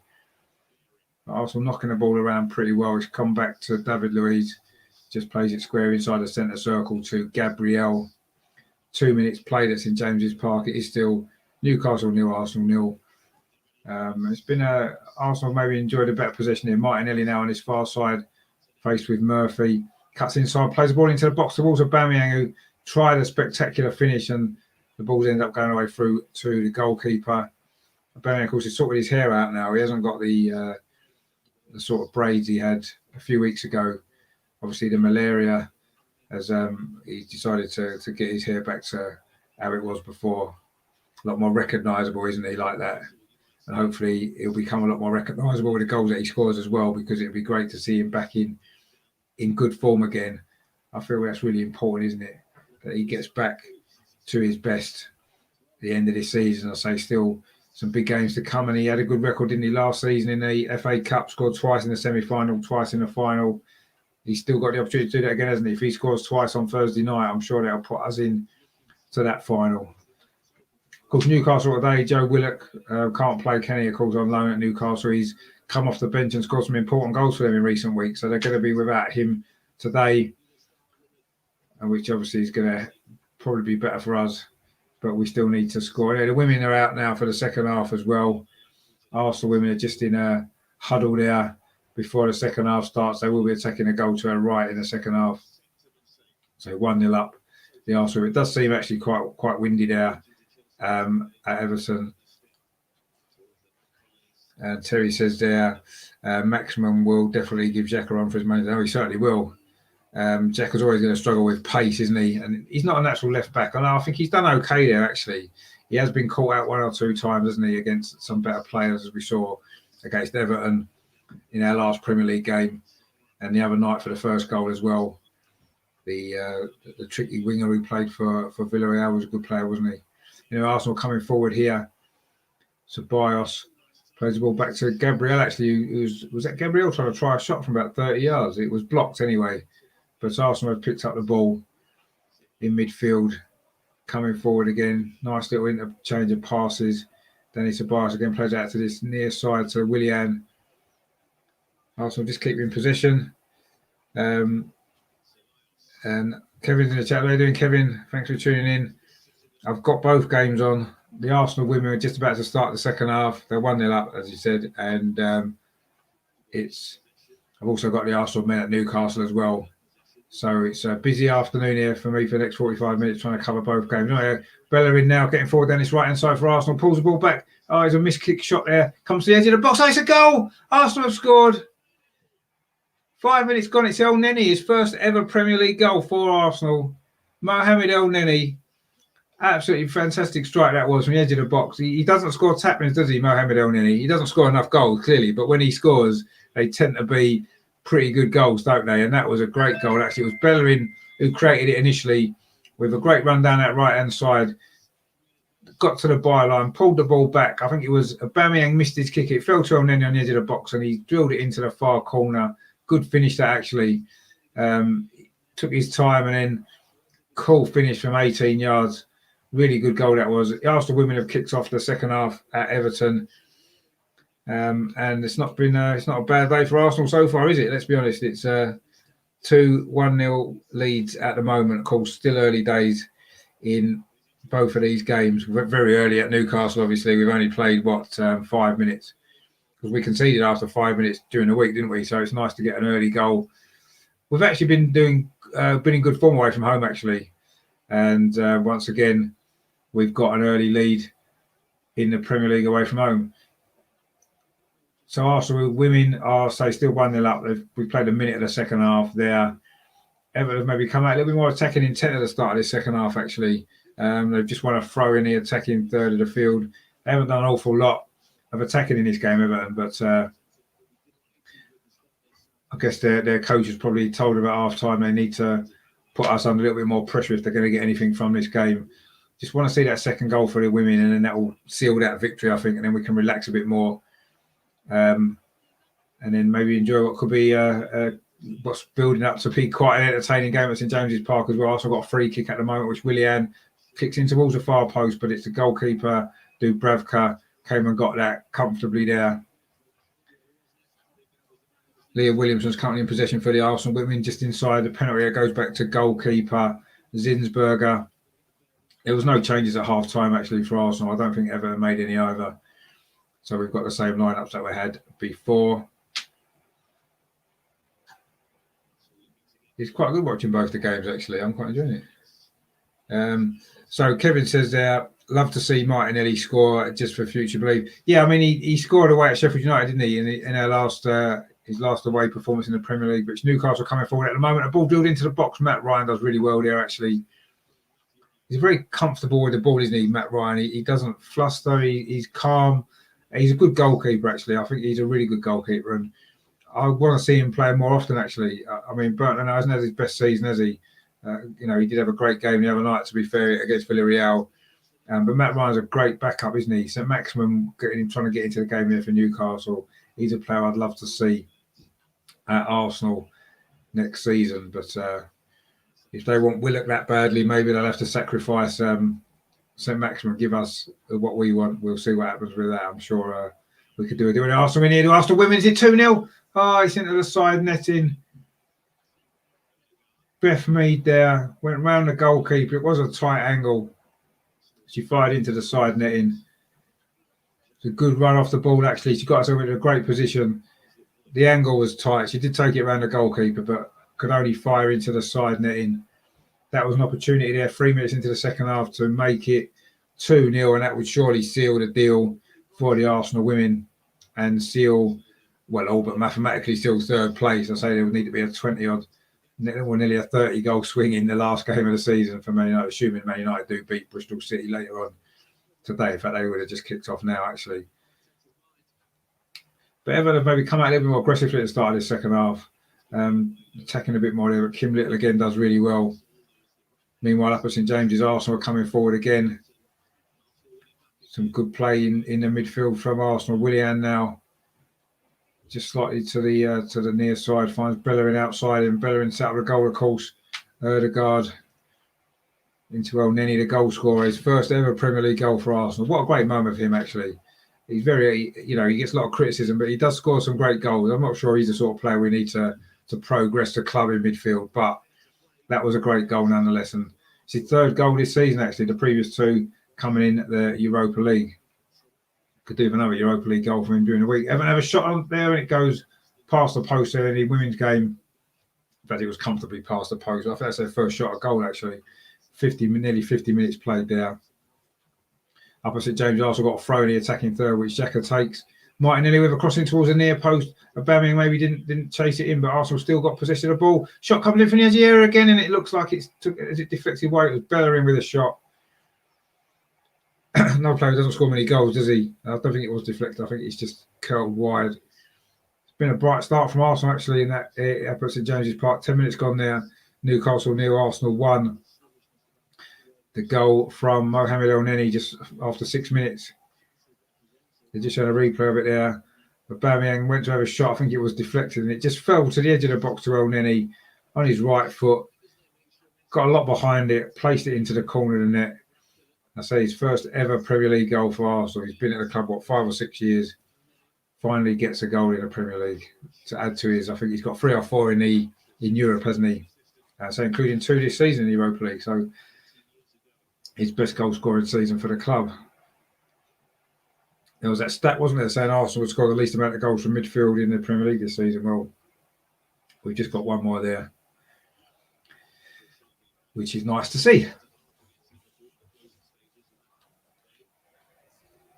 But the Arsenal winning now at the back with Zinsberger, plays it up towards halfway, but Everton have got it again. Arsenal haven't really got going in the second half yet at Everton, the Arsenal women. I say Everton have been a little bit more aggressive at the start of the second half, and it's maybe worked for them. And Arsenal finding it a bit more difficult to get the space that they had earlier. Kim Little now is bursting forward for them. And Volti there plays the ball out this near side to Katie McCabe. Katie McCabe gets it back. This is good play for Arsenal. Coming forward again, it's Caitlin Ford, a bit of a heavy touch, but she managed to find Miedemar. That's a bit of a heavy touch as well. Miedemar's shot, she doesn't get hold of it at all. It goes across the goal. Caitlin Ford coming in, couldn't get a touch on it either. But that was a good counter-attack that from Arsenal. The ball ran away from Caitlin Ford initially, but she did manage to push it through to Miedemar. But her shot was away from the goal. It's a free kick to Newcastle up at St James's, but it's gone all the way through. Granit Xhaka does well actually there. Plays the ball up to Martinelli. Arsenal looking to build a counter-attack. There's a goal scorer, El Neni there, plays the ball forward to Bellerin. He's got Willian outside him on this near side. Plays it back into Bellerin. He's had a decent start to this game, Bellerin, actually. He's not been in the team much, has he, lately? David Luiz, another player back from an injury. They'll get a few players back, actually, for Thursday. Could be good if Kieran Tierney's fit. That'll be the icing on the cake. I'm not sure he's going to be, if I'm totally honest. Anyway, Everton women trying to come forward against Arsenal again. Try to get their equaliser. But Arsenal back in again at the near post. Aubameyang with a shot. Just goes wide.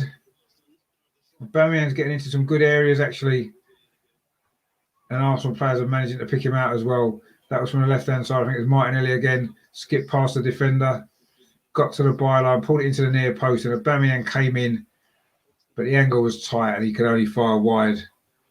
But it's quite a lively start from Arsenal, actually, at St James's Park. Best that we've played for a while.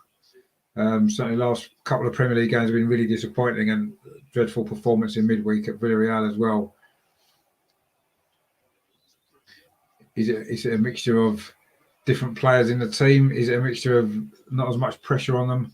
Obviously, this game for Arsenal doesn't really hold the same kind of pressure, maybe, does it, as certainly the Europa League games and some of the other recent league games as well. Especially at home, we are really struggling, aren't we? Away, we seem a lot more free, which is strange. But anyway, it's a goal kick currently to the Arsenal women, which Zinsberger is going to take. It was a shot previously from Everton, which didn't threaten a goal at all. And Arsenal are coming forward now down the far side. Arsenal's left for the women is the strongest side, isn't it? Certainly from an attacking sense, with McCabe and Jordan Nobbs. And it was, of course, McCabe who got that goal midway through the first half. But Everton now, Rinaldi, shot comes in, it's gone wide, but I think the linesman's flag was up for offside anyway. It wouldn't have counted. And in fact, it's going to be a free kick to Arsenal. Shane's in the chat. How are you doing, Shane? Thanks for tuning in. He said, Richard, what are your thoughts on David Luiz? Give him one more year. I feel more comfortable when he plays. I totally agree. I think he's been our best defender this season consistently. Gabriel had a good start and he's gone off the boil a bit. Mari's done quite well at times. Holding's had a few good games, but you know what he's like. Concentration is poor. I think that David Luiz has been steady and solid this season. I think his leadership at the back's important. And I think he helps the young players as well. You know, Saka's sung his praises a lot. Smith Rowe as well. I do think he's a great influence on the young players. So, yeah, I would definitely keep him for another year. And I feel as though he can help maybe if we, you know, if Saliba comes back in next year, you can maybe help develop him. And if Beth Mead now is in the air for Arsenal women, shot across the goal. Oh, it just goes past the far post. I don't know if that was a cross or a shot, actually. But she drilled it across the goal, Beth Mead. Got herself into a good position there. Drilled it across the box. It went just past the far post.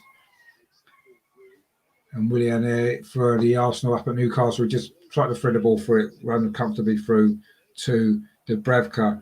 Mark C in the chat says, Uber must love having Martinelli around. He puts a lot of energy in. Indeed, he does, buzzing around the box and hassling defenders, thus leaving Aubameyang luxury of dawdling about. He can be a lazy sort of Aubameyang. No, I agree. He can.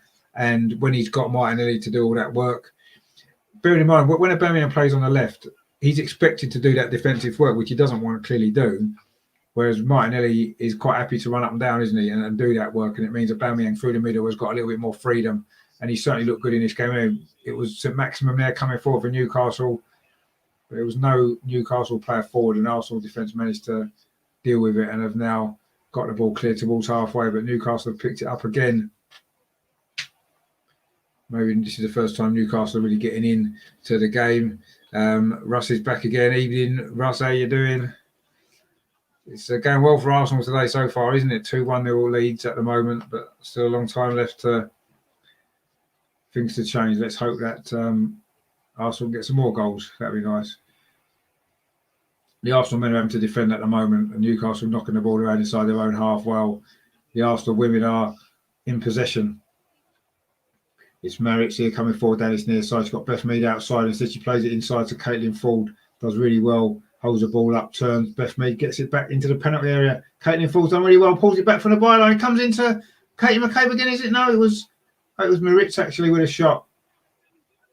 The second shot went over the top. The first one was blocked. Really good play from Caitlin Ford there. Down that near side. Arsenal's right. Got to the byline. Pulled it back, and it was the fullback Maritz who had steamed forward, because it was the other fullback who scored the opening goal, Katie McCabe. This was the right fullback Maritz who got forward there. First shot was blocked, and then the second shot over the bar. She was a bit off balance for that second one, actually. But that was good play from Arsenal. We've certainly settled down into the second half a little bit more now. We've had a couple of good attacks. But actually, Newcastle now looking for this equaliser. St. Maximum, a good save from Matt Ryan. Flying save there. It was a shot from St. Maximum from the edge of the penalty area. He's going to be a threat for Newcastle today, isn't he? Such a good player. So dangerous and direct. It was a ball in from the right-hand side, pulled back. It found St. Maximum. He skipped past the challenge on the edge of the box from Ceballos. Looked like maybe the shot was deflected and maybe took the sting out of it a little bit. It was he skipped past Ceballos and the shot coming, actually, wasn't it? Just seemed to dip. And it was a good save from Matt Ryan, actually. The ball was dipping in underneath the crossbar. And it will be a corner to Newcastle. I think it's their first corner actually from the far side. Good save from Matt Ryan. He's a solid goalkeeper, isn't he? He certainly makes you feel comfortable, and he deals with that corner as well. And it's headed clear by Arsenal now. Can Arsenal get a counter attack going? Comes back to Gabriel, who hoofs a long ball forward, but it's not going to find an Arsenal heading. In fact, Newcastle managed to keep possession. Kevin says there, just seen BBC Sport, they've given Uber an assist for the goal. Have they? What did Uber do? What, because did Uber even get a touch on that? He looked like the defender just got in front of him and cleared it. Anyway, never mind, it doesn't matter, I suppose, but keeps his statistics up. Just goes to show how ridiculous some of the statistics are, with people say assists and goal involvements and stuff. The only goal involvement for me that matters is the actual goal scorer. Assists can be, sometimes an assist is just because you might be the last player to touch the ball. The player who scores might have took on 4 players and banged it in a corner, but you still get an assist, which seems a bit strange. Anyway, Granit Xhaka has just been booked for a challenge on St. Maximum there. It was late. He did catch him. And it's a yellow card for Granit Xhaka just 19, 20 minutes into the game when he's playing against a tricky player like that, a left back.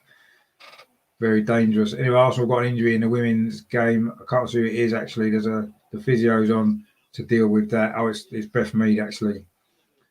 Just a little bit of an injury there. She's gone down. She's just getting some treatment. So there's a little bit of a hold up there. 60 minutes played at Everton. It is still Everton 0, Arsenal 1. And Kevin says, Xhaka booked already. What are the odds? Yeah, well, he's always going to have a difficult job, isn't he? And now it's even more difficult because he's got to go 70 minutes on a yellow card against a very, very difficult opponent, hasn't he? So let's see how that works out. I'm a little bit concerned about that now, I must be honest. But anyway, probably haven't really got many other options, I suppose. Maybe at some point get Cedric on at left back and maybe move Xhaka into midfield. But I don't know why maybe we didn't start like that in the first place. But anyway, Beth Mead is up on her feet again for the women. She's having to go off, obviously, having her treatment. And it will be a drop ball to Everton to restart the game. I say 60 minutes played there. It's still 1-0 to Arsenal. Famous scoreline, of course, and an important scoreline to be if it stays like that and put us into, well, virtually put us into the Champions League. Rob says this is a joke of a match. Everton ladies always finding it difficult against Arsenal. Yeah, it's been Arsenal should be 2 or 3 up, to be fair.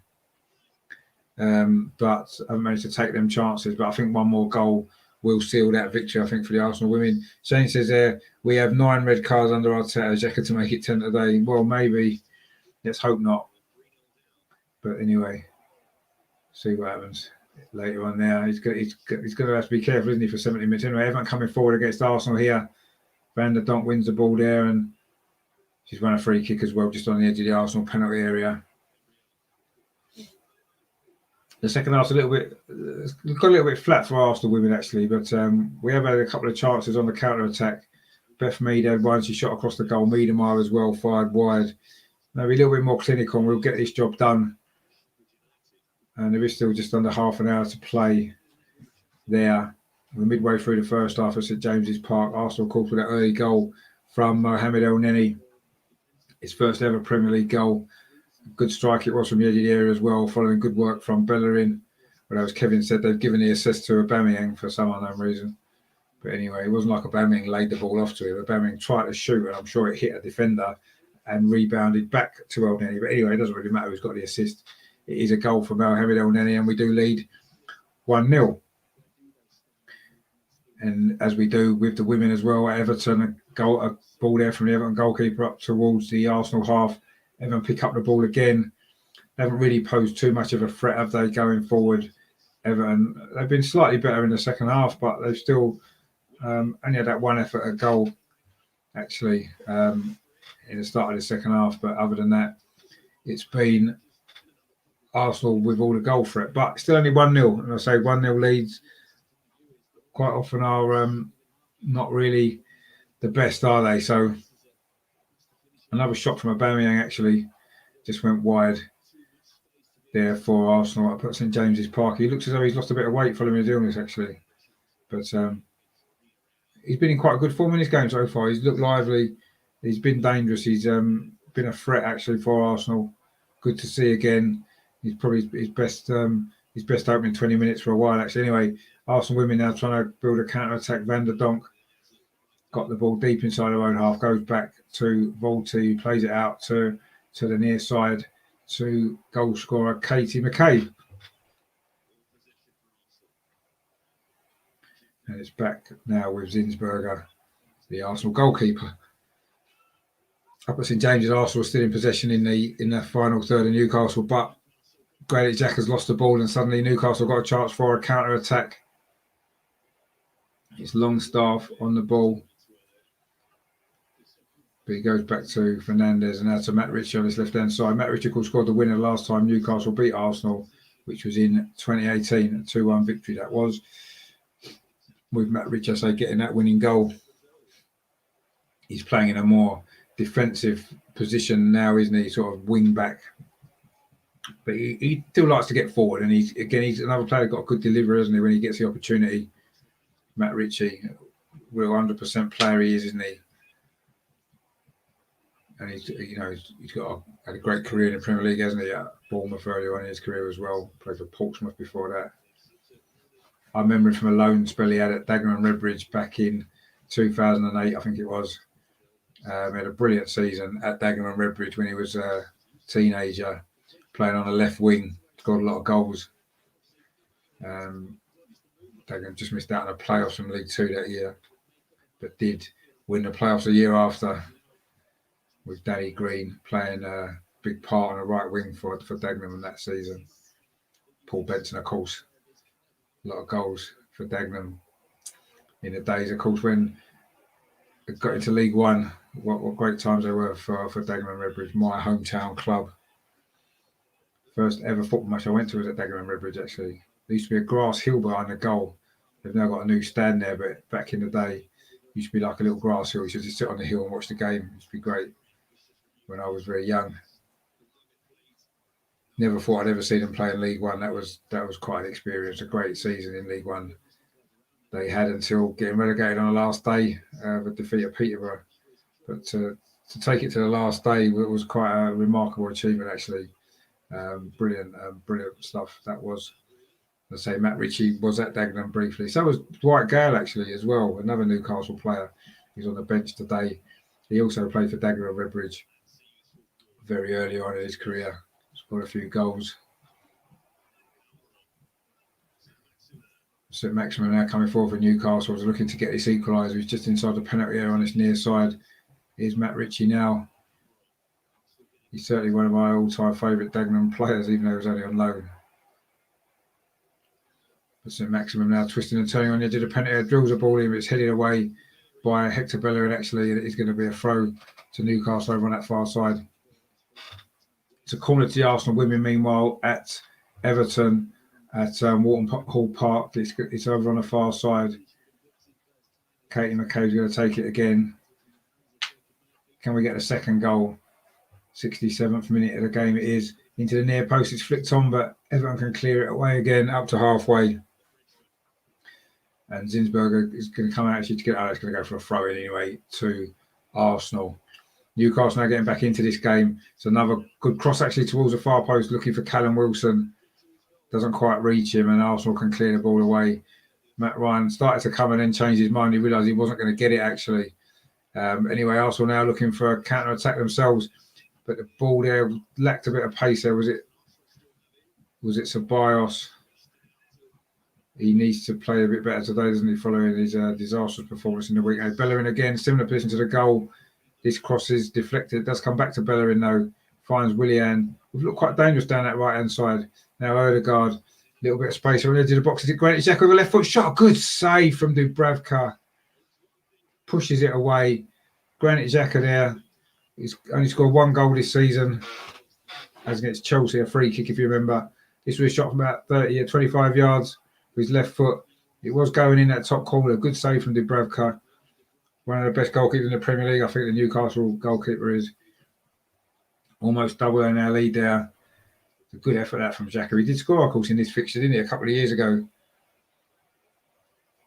2-1 victory. Mesut Ozil scored in that game as well. So the two most popular Arsenal players both scored in that particular victory. I remember that was early in Emery's season, actually, wasn't it? Early in his first season. Good performance that was from Arsenal that day, I seem to remember. This header comes in, cleared off the line, was it? Almiron on the line. No, was it Elneny again? Wow, Elneny looking to get 2 goals in one game. That would have been exciting, wouldn't it? It was a good corner, actually. It was a header from Elneny. It was going in as well. Well cleared away from by Almiron, and a shot comes in again from Arsenal. This was from Martinelli, but it's curled wide from the right-hand side. Terry says there, Chelsea won 4-1. Obviously, the women, they're in the final then, are they? In the final of the Champions League. Wow, great result for them.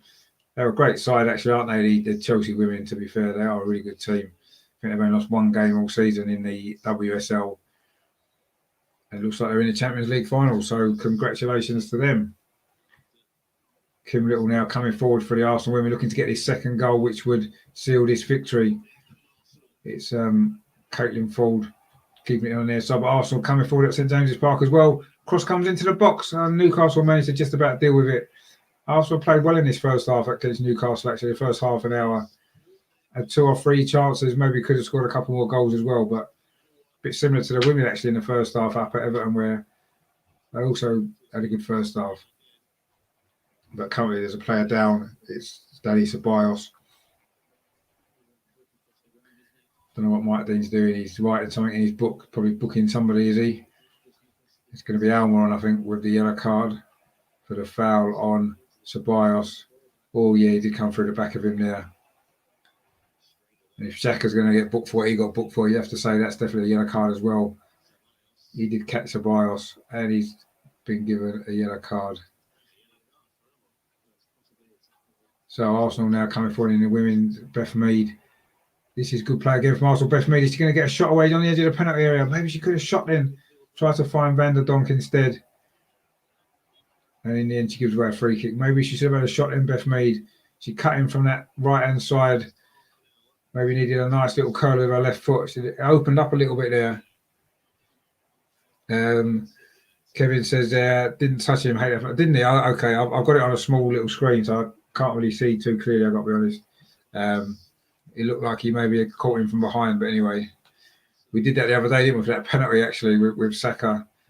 Obviously, we'll take it, but I don't like to see that from Arsenal players either. I was a bit embarrassed when I saw the replay of that penalty, actually, on Thursday. But, you know, obviously it's given us a lifeline, so we can't really grumble. We haven't had many decisions go our way.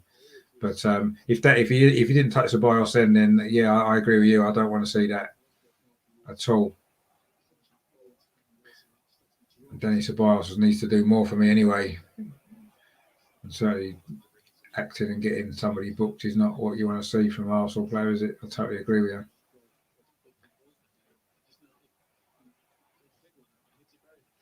I suppose he may still be a little bit annoyed he got sent off the other night when he fouled a guy. He did a second one when he stood on his foot. Very unlucky that was, I thought. But he maybe could have got a second yellow card before that, couldn't he, with that earlier challenge at the start of the second half. So anyway, Arsenal came forward. Martinelli inside the penalty area. Tristan turns, plays it back. Was it Danny Ceballos in there again? Maybe he should have shot. Instead, he tried to play the ball across to Aubameyang. And Newcastle managed to clear it. But again, it's good attacking play from Arsenal. Played well in this first half. Martinelli, again, at the heart of it, does really, really well, cutting in from that left-hand side. Played it to Danny Ceballos. I don't know if he was trying to shot or just trying to knock it into the path of Aubameyang. Arsenal women now coming forward, looking for that second goal. Beth Mead's ball there was cut out. That's right, it's Jordan Nobbs' ball was cut out there. Looking for Caitlin Ford. Now it's the last 18 minutes of the Arsenal women. They're still 1-0 up. Sorry, we need a second goal just to be sure. I think if we get a second goal now, there's no way back for Everton. They've not really threatened a lot anyway, but I say a 1-0 lead. Anybody could score a goal at any time from a set piece or a mistake or anything. So I think Arsenal women definitely need another goal. In fact, Arsenal had 10 attempts at Newcastle in this opening half an hour, 3 on target. Probably the most shots we've had in a game for a long time, isn't it? And we've only played half an hour, so it's been quite open, actually, hasn't it?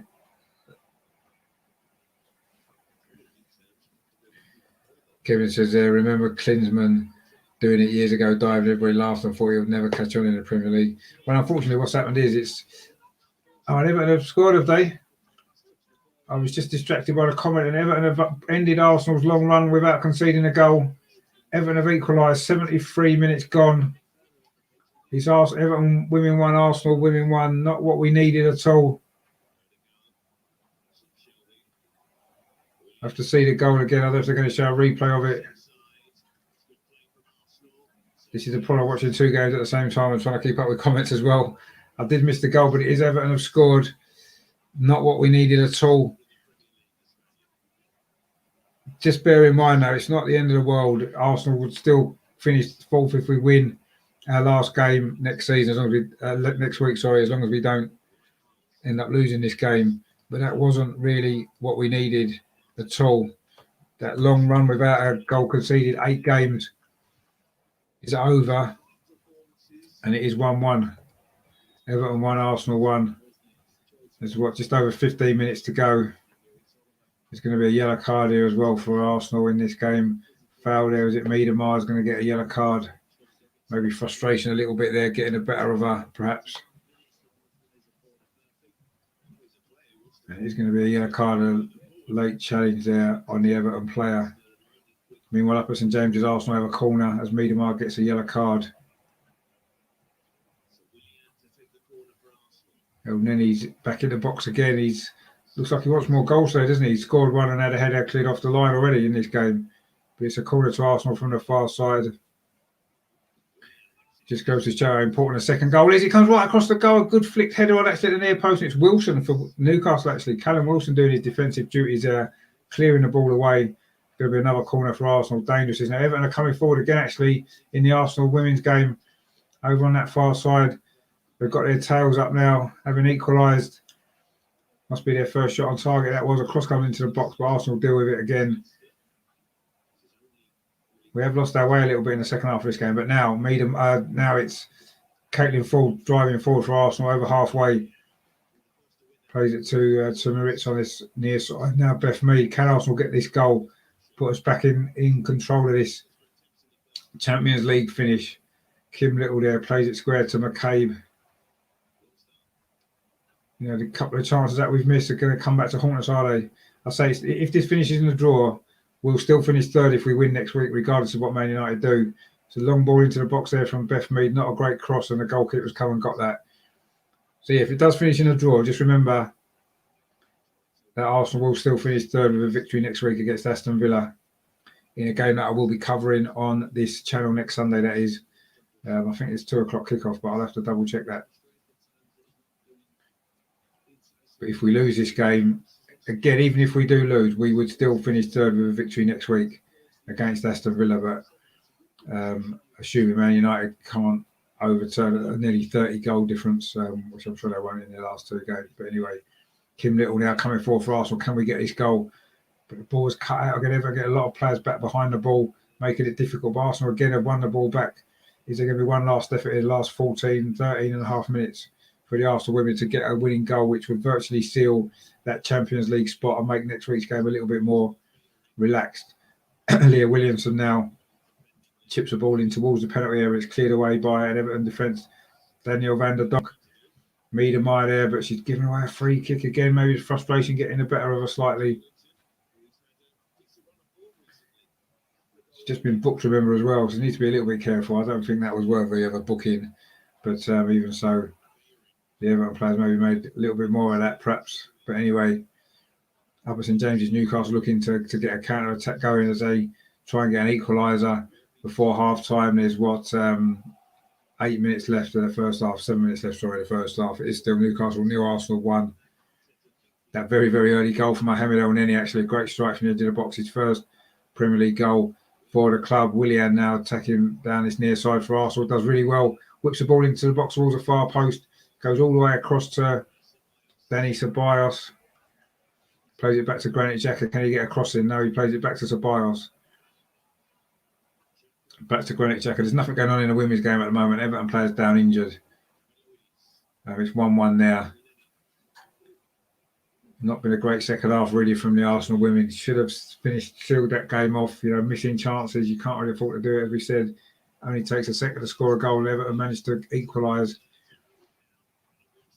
Now, Callum Wilson's coming forward for Newcastle down that far side. He hasn't got a lot of support, actually. Newcastle not committing too many men forward, as you'd expect under Steve Bruce. They're on a good run at the minute, Newcastle, aren't they? They've only lost 1 of their last 8 games. Haven't lost at home in the last 5. So this game certainly isn't over yet by any means, is it? Just at 1-0. As we've seen from the Arsenal women, a 1-0 lead is often not enough. There's a free kick there, taken from Everton. It's gone all the way through to goalkeeper Zinsberger. There's 11 minutes to play in the Arsenal. There'll be a little bit of stoppage time in that game. So there's that injury there just now to the Everton defender. So Arsenal got about 11, 12 minutes to find a winning goal here to try to, seal Champions League qualification today and make next week a little bit more of a relaxed game rather than a game that we'd have to win. Kim Little now coming forward from midfield, trying to drive the team on again to get that second goal. Ball played up the line. This is good play. Katie McCabe, can you keep it? Caitlin Ford, can you keep it? She's done really well. Just the ball taken off of there. She was about to pull it back from the touchline, but Arsenal won it back again. Leah Williamson, is that a shot? Is it from 40 yards? Goes harmlessly wide. A little bit desperate there from Leah Williamson. Maybe she'll try to keep possession of the ball a bit more. Anyway, Matt Ryan has just made a little save for Arsenal. Can now launch a counter attack at St James's Park. The ball out to the far side to Martinelli, who's had a good first half. Again, he goes past the defender, Murphy, but Murphy gets back at him well, actually. He's certainly quick enough, Murphy, to live with Martinelli. But Arsenal are going to pick the ball. That's good play, actually, from Danny Ceballos. Plays it back to Granit Xhaka. Arsenal ladies are making substitutions. Beth Mead has gone off and Jordan Nobbs has gone off as well. And Jill Rod's coming on. And I'm not sure who else is coming on. Mead and Nobbs have gone off. And Jill Rod has come on. I'm just waiting to see who the other substitute is. Might be Wilbur Moy, actually. But anyway, I'll let you know that one as soon as I get confirmation. But it's a goal kick to Everton. Following that shot from Leah Williamson. Goal kick goes long.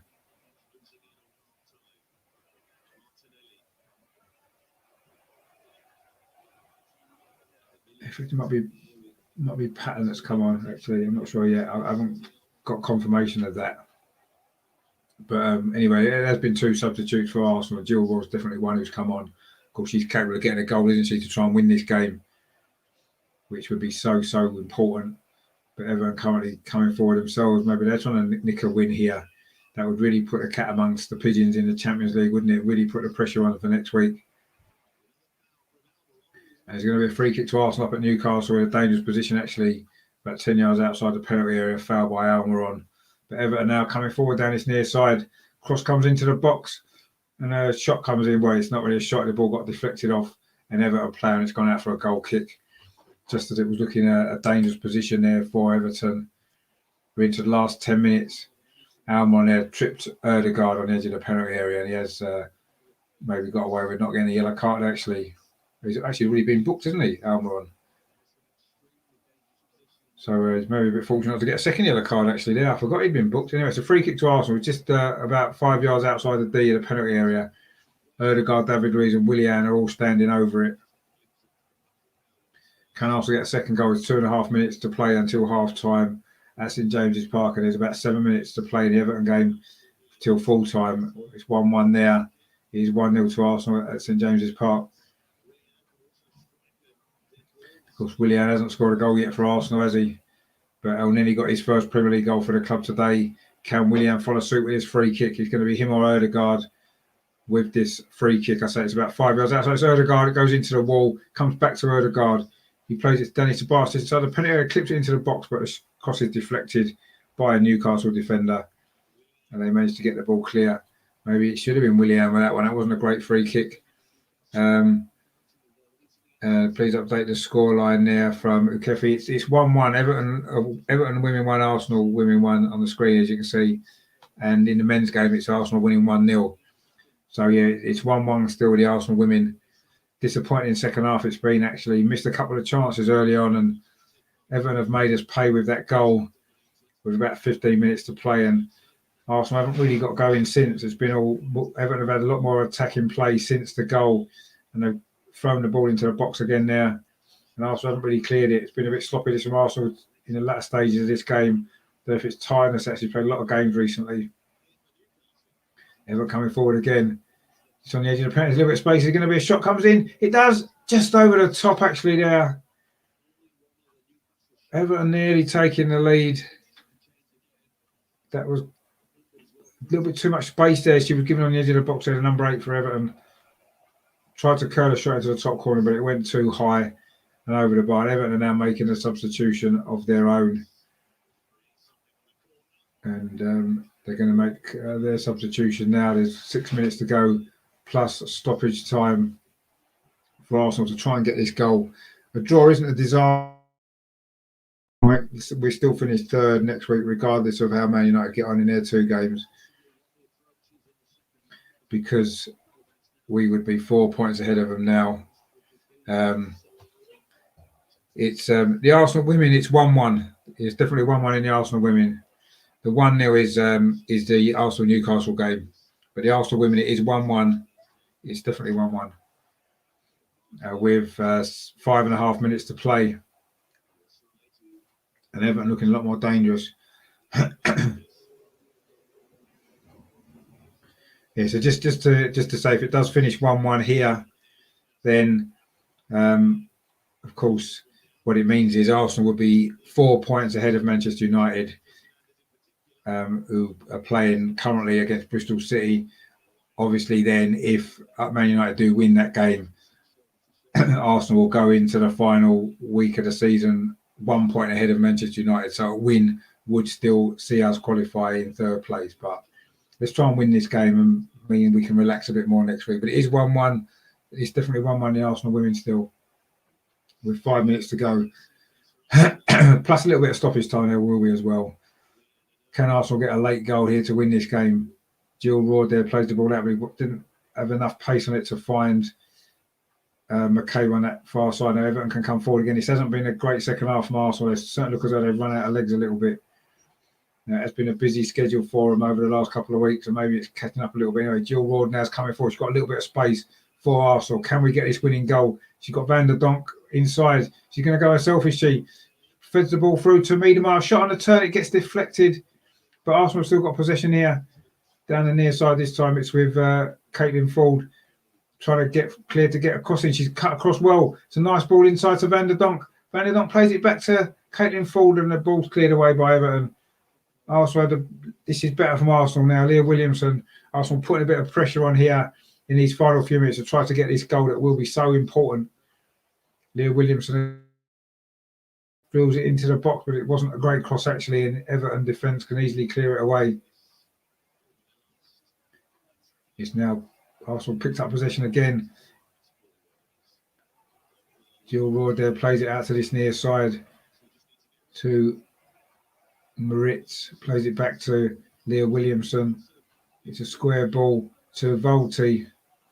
Arsenal keeping possession here, a bit like the first half, but we need to be a little bit more, show a little bit more urgency now, and we are. Van der Donk plays it out to the far side to Caitlin Ford, trying to get a cross in. She does get a cross in. Everton head it away, but not very far. But they do now. Maybe they could actually got a chance for a counter attack. But again, Arsenal swarming around them in midfield and force the error. It's gone out for a throw to Arsenal on this near side. 2.5 minutes to play. Everton 1, Arsenal 1. And it's half time at St James's Park as we speak. It's Newcastle 0, Arsenal 1. That goal from Mohamed El Neni. Just 5 minutes played in that game, and it is 1-1 there. So we'll focus now on these last couple of minutes of the Arsenal women. We've played 87.5 minutes. It is Everton 1, Arsenal 1. We'll focus fully on that now with half time at St James's Park. Arsenal coming forward down that far side. And the ball's played back to the goalkeeper, Zinsberger, who's midway in. So in fact, she's coming forward in towards the centre circle. Very high up the pitch. Leah Williamson now for Arsenal. Can we get this winning goal? 2 minutes of normal time remaining. Leah Williamson again coming forward. Plays the ball into Jill Ward, who just come on. Actually, has a bit of a poor touch there. The ball ran away from her. She's not had a great influence so far on this game. But coming forward again, Arsenal, Van der Donk plays it to Leah Williamson again. Threads the ball through to Miedema on the edge of the penalty area. She plays it out to this near side to Marriott. It's a good cross towards the far post. Header comes in, Miedema is up, but Everton managed to scramble the ball clear. Arsenal really putting on this pressure in these closing stages to get this goal that would really seal this Champions League spot.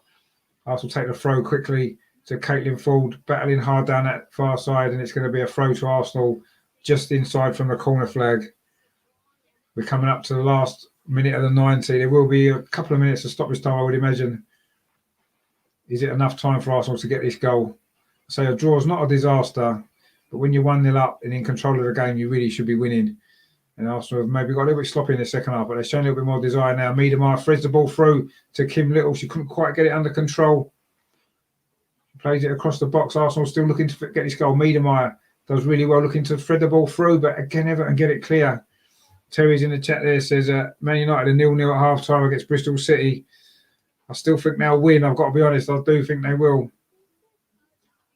Just means now if this does finish 1-1, we are going to have to win next week against Aston Villa, which is going to be a very tense game, I'm sure. Jill Ward now looking to have an impact on this game. It's not long been on. Kim Little. We're into the last minute of the 90. In fact, we've got 15 seconds of the 90 left. I'm sure there will be 2 or 3 minutes at least of stoppage time. There's been 1 or 2 stoppages in the second half, a couple of injuries. Arsenal now looking for this goal. Leah Wolsey coming forward, plays it out to the far side. Can we get a ball into the box? It's a good cross. Header comes in from Jill Ward. Gets deflected away by an Everton body. And the ball's cleared again. It comes up to Leah Williamson. She's about to stride it forward now, deep into the Everton half.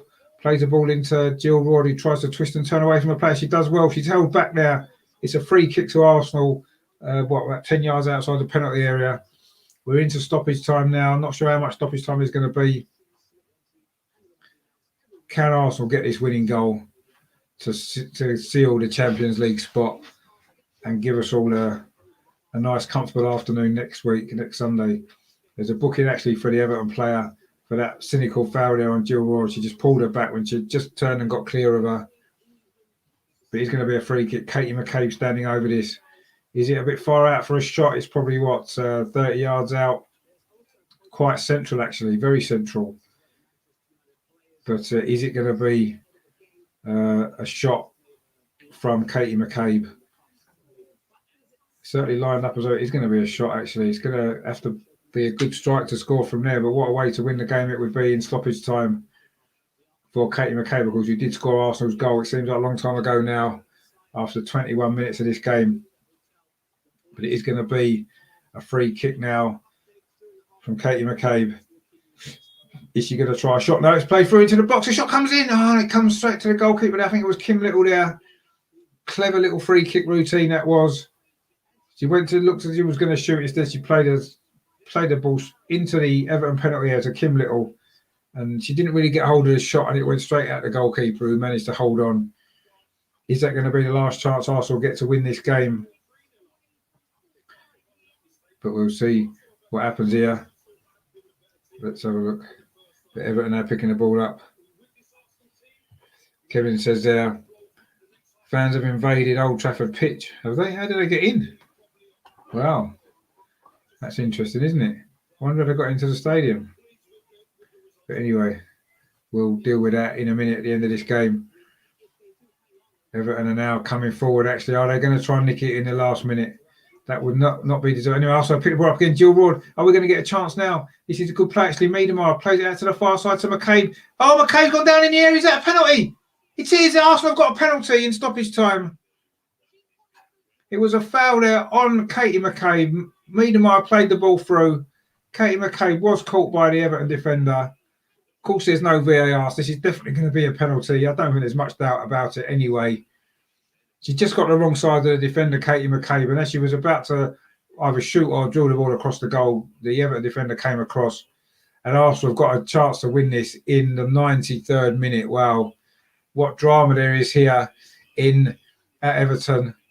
It is currently 1-1. Arsenal got a penalty. It's going to be Kim Little to take the penalty and win this game for Arsenal and seal the Champions League. This is a big moment, exciting moment. This, can Kim Little score this penalty? She did miss one earlier in the season, actually. Let's hope she doesn't miss this one. Normally, she's cool and calm from the spot. The Everton goalkeeper is jumping about on the line. The referee's just booking the Everton defender, actually, for that foul, for the penalty on Katie McCabe. But Arsenal can win this now in the 93rd minute of this match. Kim Little from the penalty spot. Can she put it away? This will put Arsenal into the Champions League. That's how big this goal is going to be. Kim Little, the captain's job this will be. She steps up from the penalty spot and she scored. It's there, top corner. Arsenal have won. Arsenal are in the Champions League next season. What a dramatic finish it was here at Everton. In fact, I think the full-time whistle's gone. The penalty was the last kick of the game. What drama we've had. Kim Little puts the penalty into the top corner, sends the goalkeeper the wrong way. Absolute drama here at the end of this game. Absolutely fantastic. Steve there in the chat says, go Gunners, beauty. What an absolutely dramatic finish it was. It looked as though Arsenal had blown it at the last seconds there. They couldn't quite get a shot away, but meanwhile, thread the ball through to Katie McCabe. Katie McCabe went down under a challenge in the penalty area. It looked a clear penalty. I don't think there was much doubt about it. And it's full time at Everton. Everton 1, Arsenal 2. Fantastic result that is. Absolutely brilliant. And Arsenal will now, I'll say, barring a mathematical miracle, will finish in third place. Man United would have to win both their games. Arsenal would have to lose next week. And Man United would have to make up an almost 30-goal swing. Fantastic result it is for Arsenal. Corgi in the chat there. Whoopee, yeah, what a dramatic finish that was. Wow, that was drama there of the highest order. Wow, exciting stuff. What a dramatic finish. Just unbelievable stuff. Terry says there, don't know what you're worried about. Well, I wasn't worried, but I felt we'd have won next week anyway. But it's obviously a lot better, isn't it, not to have that pressure on us, and we can go and relax a little bit more now in the game next week against Aston Villa, which I will still bring you coverage of that because I think it's important. It is an important game, and it'd be great to bring you coverage of that as well. What I'm just going to do quickly while we're at half time at St James's Park, I do think I need a bit of a breather. Corgi says there, thank you for the excellent commentary. I was so excited. Yeah, so I was excited as well. It was great. If you haven't done so, please subscribe to the channel as well, because I do cover the Arsenal women, and I will be covering the game next week and also the FA Cup games as well as the season progresses. So please subscribe if you haven't done so already. Give it a like as well. And I'm just going to take a quick break before the second half starts at St James's Park. Exciting stuff. Let's hope the second half at St James's can match that drama. I doubt it will. That was incredible. That brilliant from the Arsenal women. They have won. They have basically qualify for the Champions League. I will leave that on the screen for you with the score, and I will be back very, very shortly. I just need to calm down for 5 minutes before the second half starts, actually. So I'll see you very, very soon. Stay tuned, because I will be covering the second half from St James's Park as well. So see you in a minute, guys.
Right, we're back. How you doing, guys? Second half just started. Shane says United fans going mad, are they? I'm looking forward to seeing about that then.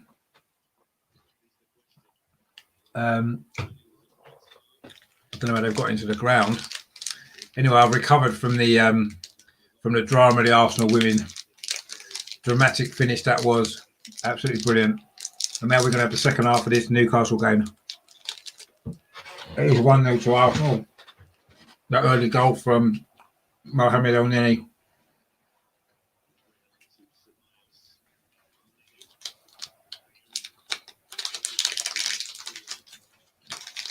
Need to find out what's going on at United, actually. Let me just check BT Sport.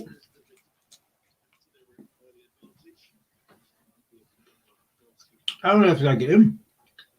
It says 200 broke in on the pitch. The game kicks off at 4:30.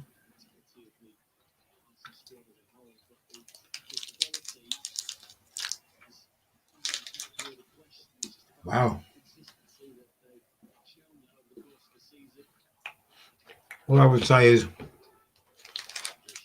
come on, Arsenal fans, don't have any ideas about Thursday night. That game's too important to disrupt.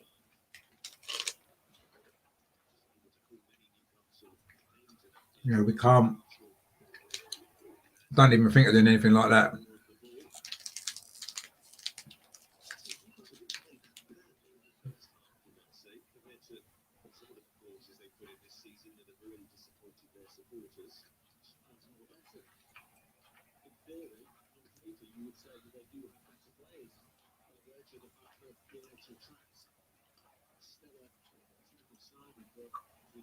Yeah, we can't do that. We cannot disrupt the game on Thursday by doing something silly like that, getting on the pitch. Do that at the next home game in the league. That won't matter. Thursday's too important and more important than the owner issue at this moment. On Thursday, the game's more important.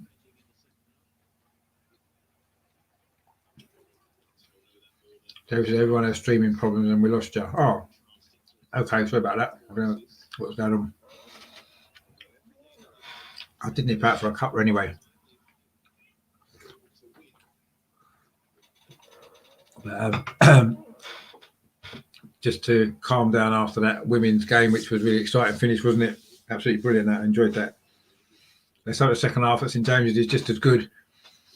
We've played, 3 minutes now, and then he picked the ball up just outside the penalty area and is fouled actually by Matt Ritchie.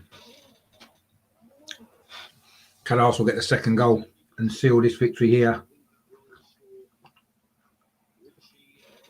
to make it a brilliant day actually for Arsenal? It'll be, wouldn't it? With the men and the women can both win. Really important win that was for the women actually to all but seal third place. I say Man United need I think it's a 28 goal turnaround in their 2 games. Obviously with Arsenal's last game as well, we would need to lose probably about 10-0, wouldn't we? Let's be honest, which I don't think we're going to do. Arsenal coming forward now. Willian, can he kick the ball in there? No, he can't. In the second half, Arsenal are taking a goal to our left, which is the Leeds' end at St James. If you know the ground, the end where the away fans usually are, up in the upper tier, usually where we are up there. Always nice to score a goal in front of the end where your fans are, isn't it? I know it's a bit different at Newcastle because of how far away from the pitch you are, but it's always nice to get a goal there, isn't it? Of course, last season we won this fixture 1-0. It was Aubameyang scored in front of that end, didn't he, in the second half? Seems strange to believe now, doesn't it? But the last time we played away at Newcastle, Unai Emery was manager. Oh, Gabriel's just fouled in the penalty there by Callum Wilson. It's going to be a free kick to Arsenal. But yeah, that's weird, isn't it? The last time we played away against Newcastle, Unai Emery was the manager. And look what's happened since then. We've won the FA Cup. We're in the Europa League semi-final. And all the other drama that's gone on as well in the world with the lockdowns and the no fans in the stadiums and all this other stuff. It's been a hell of a 18 months, hasn't it, since we last played this fixture. Unbelievable stuff. And yeah, here we are now. I must admit, I never would have thought last season when I was up at St James's for that first game of the season that the next time I'll be watching Arsenal play away at Newcastle, I'll be doing a watch along on a YouTube channel. But anyway, it just shows what a strange year year and a half it's been. David Luiz has gone down injured, which isn't looking good.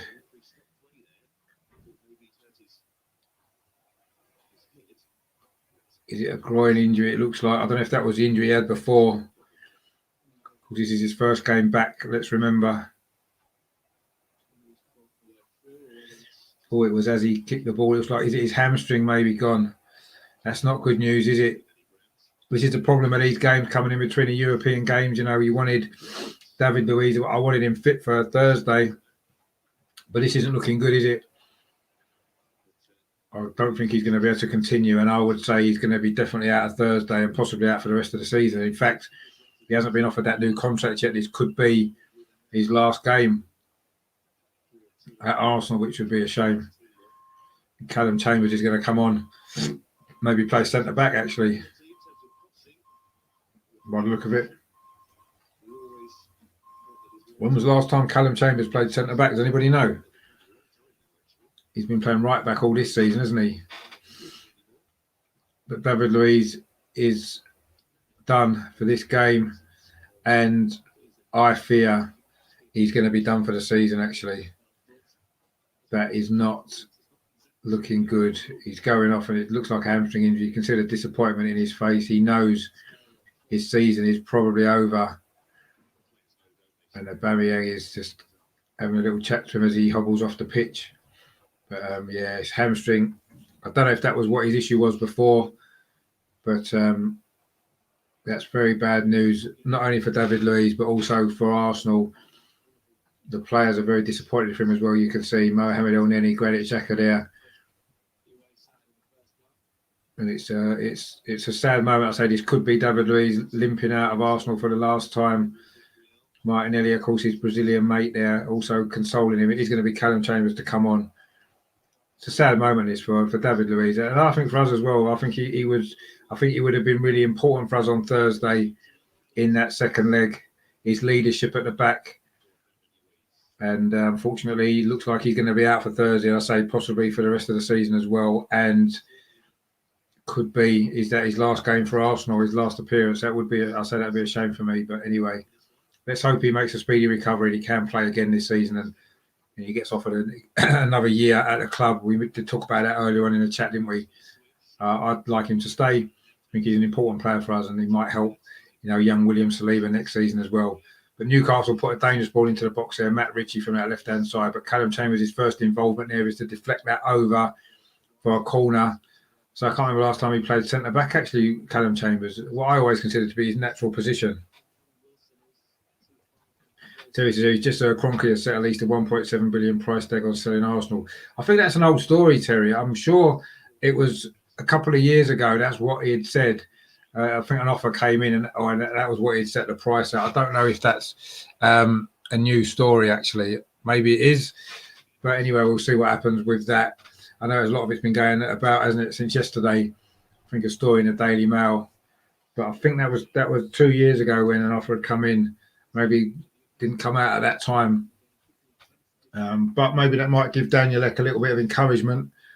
I mean, it's only 1.7 billion. I'm sure he's got that stashed away under his bed, hasn't he? But we'll see what happens. It's going to be an interesting time, isn't it? We'll see whether or not they do really want to sell, or whether that is an old story that's just been rehashed because it's topical at the moment. We'll see. Anyway, Granit Xhaka there tried to play the ball through to Aubameyang. He might have been offside, actually, but the ball didn't come through to him anyway. But yeah, we'll have to keep an eye on that story. I think it's an old story, actually. I'm not sure how much that is real for now. But, I mean, a 1.7 billion pound price tag is quite a lot, isn't it? There's not going to be too many people that would take that up, I wouldn't imagine. I mean, Daniel Ek said he's got the funds. Has he got that many funds? I don't know. Not really sure if he has. We'll have to see.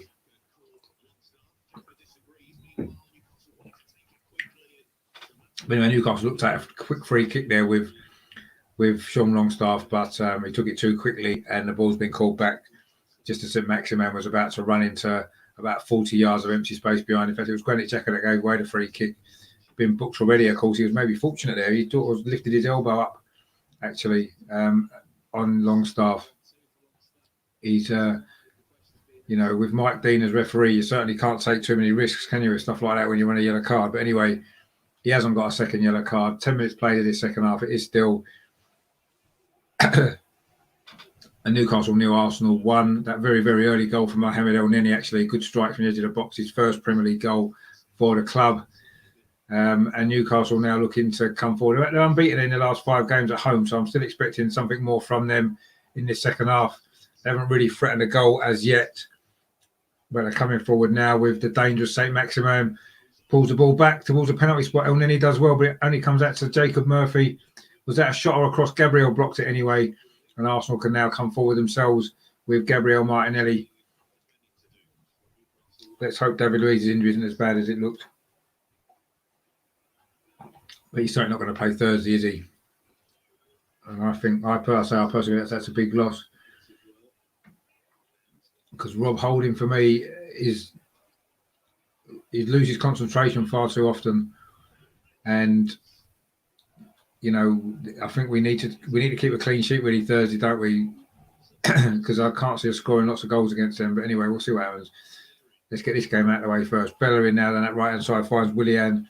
Those two have linked up quite well at times in this game, actually. Odegaard there to Granit Xhaka, who's very central, actually. Dinks the ball over to the far post to the far side to Bella. That's a good ball, actually. Odegaard made a run into the box. Willian now cuts inside from that far side. Arsenal's right, finds Granit Xhaka again. Pings the ball into Danny Ceballos. A good touch, actually, on the edge of the box from Ceballos to El Neni. Is he going to try a shot again? I think he tried to thread the ball through, but it's gone out for a corner, actually. Got a deflection on the way through. And it's going to be a corner to Arsenal. Aubameyang doesn't seem to be moving too freely either, actually. But anyway, I know he tends to have that laid-back kind of style, doesn't he?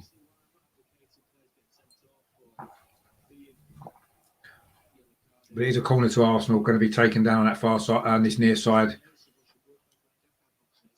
I think if Arsenal get a second goal now, I think that's going to be it against a Newcastle team who generally don't score that many, although they have scored 5 in their last 2 home games, to be fair. A 2-2 draw with Tottenham and a 3-2 victory over Arsenal. Willian with his corner goes deep towards the far side. It's too deep. Aubameyang got nowhere near that, and he's going to go out for a throw to Newcastle on the far side.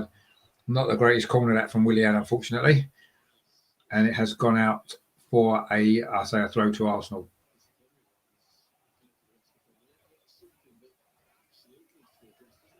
Newcastle now have a long ball. Granit Xhaka's there.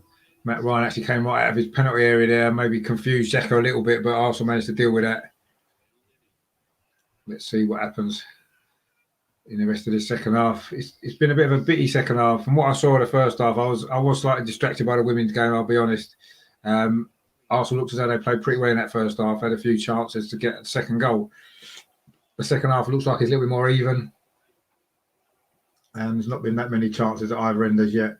Aubameyang here just got an injury there. I think it was Kieran Clark in the back of him. So you remember Kieran Clark once scoring twice for Aston Villa against Arsenal in a game about 10 years ago. Arsenal won that 4-2 at Villa Park. Kevin says there, Cronky fact, his ranch in Texas could hold Los Angeles and New York City within its boundaries. Wow. That's must be hard for him, mustn't it, living in a place like that? Wonder how you'd find your car. Or one of your 10 cars probably that he's probably got. The way the other half live, it's incredible, isn't it? We try and get on as best as we can and do the best as we can with our life and do, make the most of things. And there's people like that in the world that own half of countries and stuff. It's madness, isn't it? But anyway, are they happy? That's the thing. My life's pretty good overall, I suppose, and I'm reasonably happy. So would I want a big ranch like that? I'm not sure if I would. I just want Arsenal to become better and start winning big trophies again. That's what I want more than anything. So unfortunately, Cronky probably is more happy with his ranch than he is worried about Arsenal doing well. So we've maybe got different priorities in our life, and that's maybe why I don't have a ranch. Terry says I bet he ain't got a fly mode. Well, I would imagine he'd have a sit on one, wouldn't he, to go round? Or his gardener would.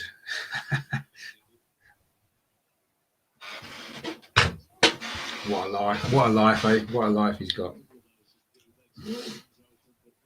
I'm happy with my little garden anyway. When the sun's out, it's beautiful outside. Little sunshine there garden. So you don't need to have acres and acres of space there. You just need to have a nice little garden that you can sit in when the weather's nice.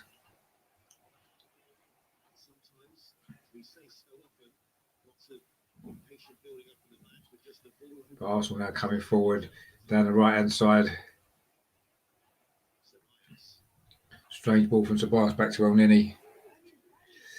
Kevin says there, yeah, that's my point, not bothered about Arsenal. No, exactly, he's not. And, you know, as much as, it'd be nice to the fans to run the club, our priorities are totally different, aren't they? And it's not as simple as that, is it, unfortunately? I don't know what Daniel X kind of, how serious he is about Arsenal. Yes, he seems to have been a fan all his life, as he says.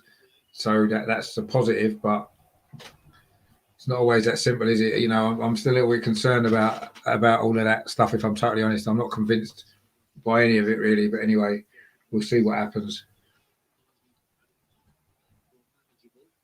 Arsenal are looking to get his second goal at Aubameyang in the penalty. He does slip over. Actually, Mike D's given a free kick outside the box for a foul on Xhaka by Fernandes, who receives a yellow card from Mike Dean, who makes a point of making sure that everyone in the world knows he's given a yellow card.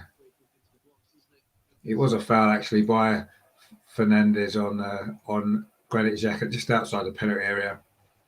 It's going to be a free kick to Arsenal. He stood on his foot, actually. Very similar to the Danny Ceballos one the other night, wasn't it? The second yellow card that he received. But it is a yellow card for Fernandes. And it's going to be a free kick to Arsenal on the left-hand side of the penalty area. And it's going to be Ødegaard, I think, to swing it in with his left foot, possibly. It's, about 5 yards outside the penalty area over on the left-hand side. Just sort of about 10 yards in from the touchline. I think it's going to be Ødegaard. Aubameyang's in the penalty area waiting to see if anything will fall to him in there and he can maybe get himself a goal. He has scored 3 times against Newcastle this season, of course, remember, in the 2 games that we've played. Header comes in. So over the top. Was that Gabriel, I think, with a header that time? And it's gone over the top. It was Gabriel looking for his 3rd goal of the season. He's dangerous from set pieces, isn't he? He's a big lad, good in the air. And he got on the end of that free kick there from Ødegaard. Good movement, actually. But he couldn't keep it down. It's gone over the top of the crossbar. I'll say Aubameyang has scored 3 times against Newcastle this season. Twice in the Premier League game, a 3-0 victory at the Emirates. And he did score in the FA Cup as well in the 2-0 victory that we had in extra time. Newcastle actually haven't scored in any of their last 5 games against Arsenal. And they haven't scored so far in this one either. 63 minutes played. It is still 1-0 to Arsenal. In fact, what I'm going to do on the banner there, I'll take away the Arsenal women's score. We know they won 2-1 now. That game's finished. Exciting as it was. And, we can worry now about this one here for the final half an hour or so of this game. It is, to say, 1-0 to Arsenal. We haven't heard that scoreline for a while, have we?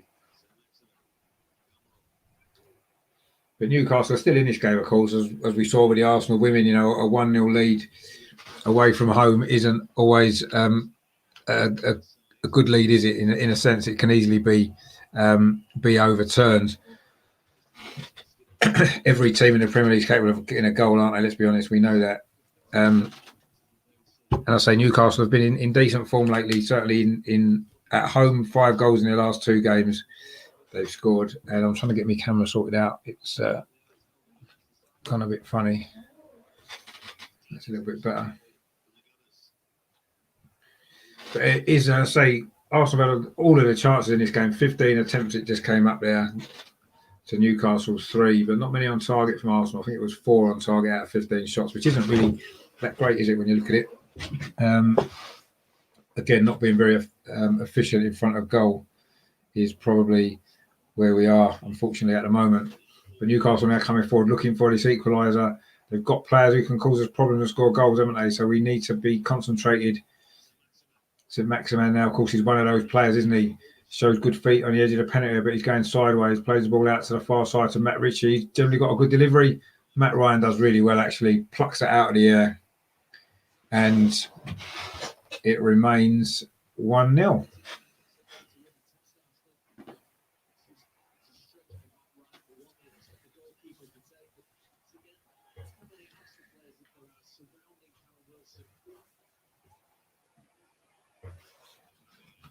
Arsenal coming forward again now. Aubameyang in the centre of the pitch.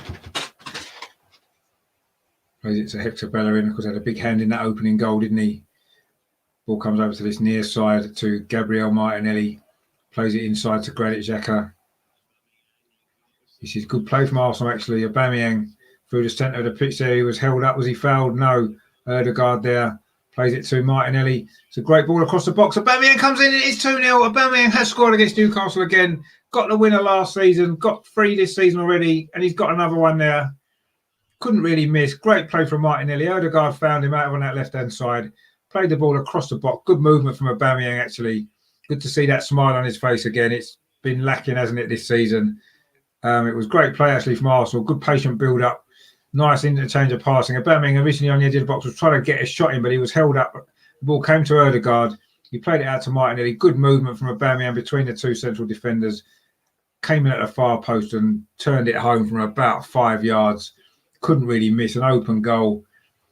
Great cross from Martinelli. An assist from him as he played his way maybe into the lineup for Thursday night. And again, we're away from home. We're looking good, aren't we? In the Premier League, we haven't lost since February. Aston Villa. And that's a great ball from Martinelli. Look at that cross. Superb it was. And Aubameyang, a spectacular finish actually at the far post. As Mark C says there, Aubameyang laying it on a plate for him. He had to finish it though, didn't he? He had to stretch a little bit to finish it, but he did really well. It was a great goal. Shane S says, yes, 2-0. Surely that's it now. I would imagine that we've, a team that doesn't generally score that many goals and a team that we've got a great record against. It is 2-0, 66 minutes gone.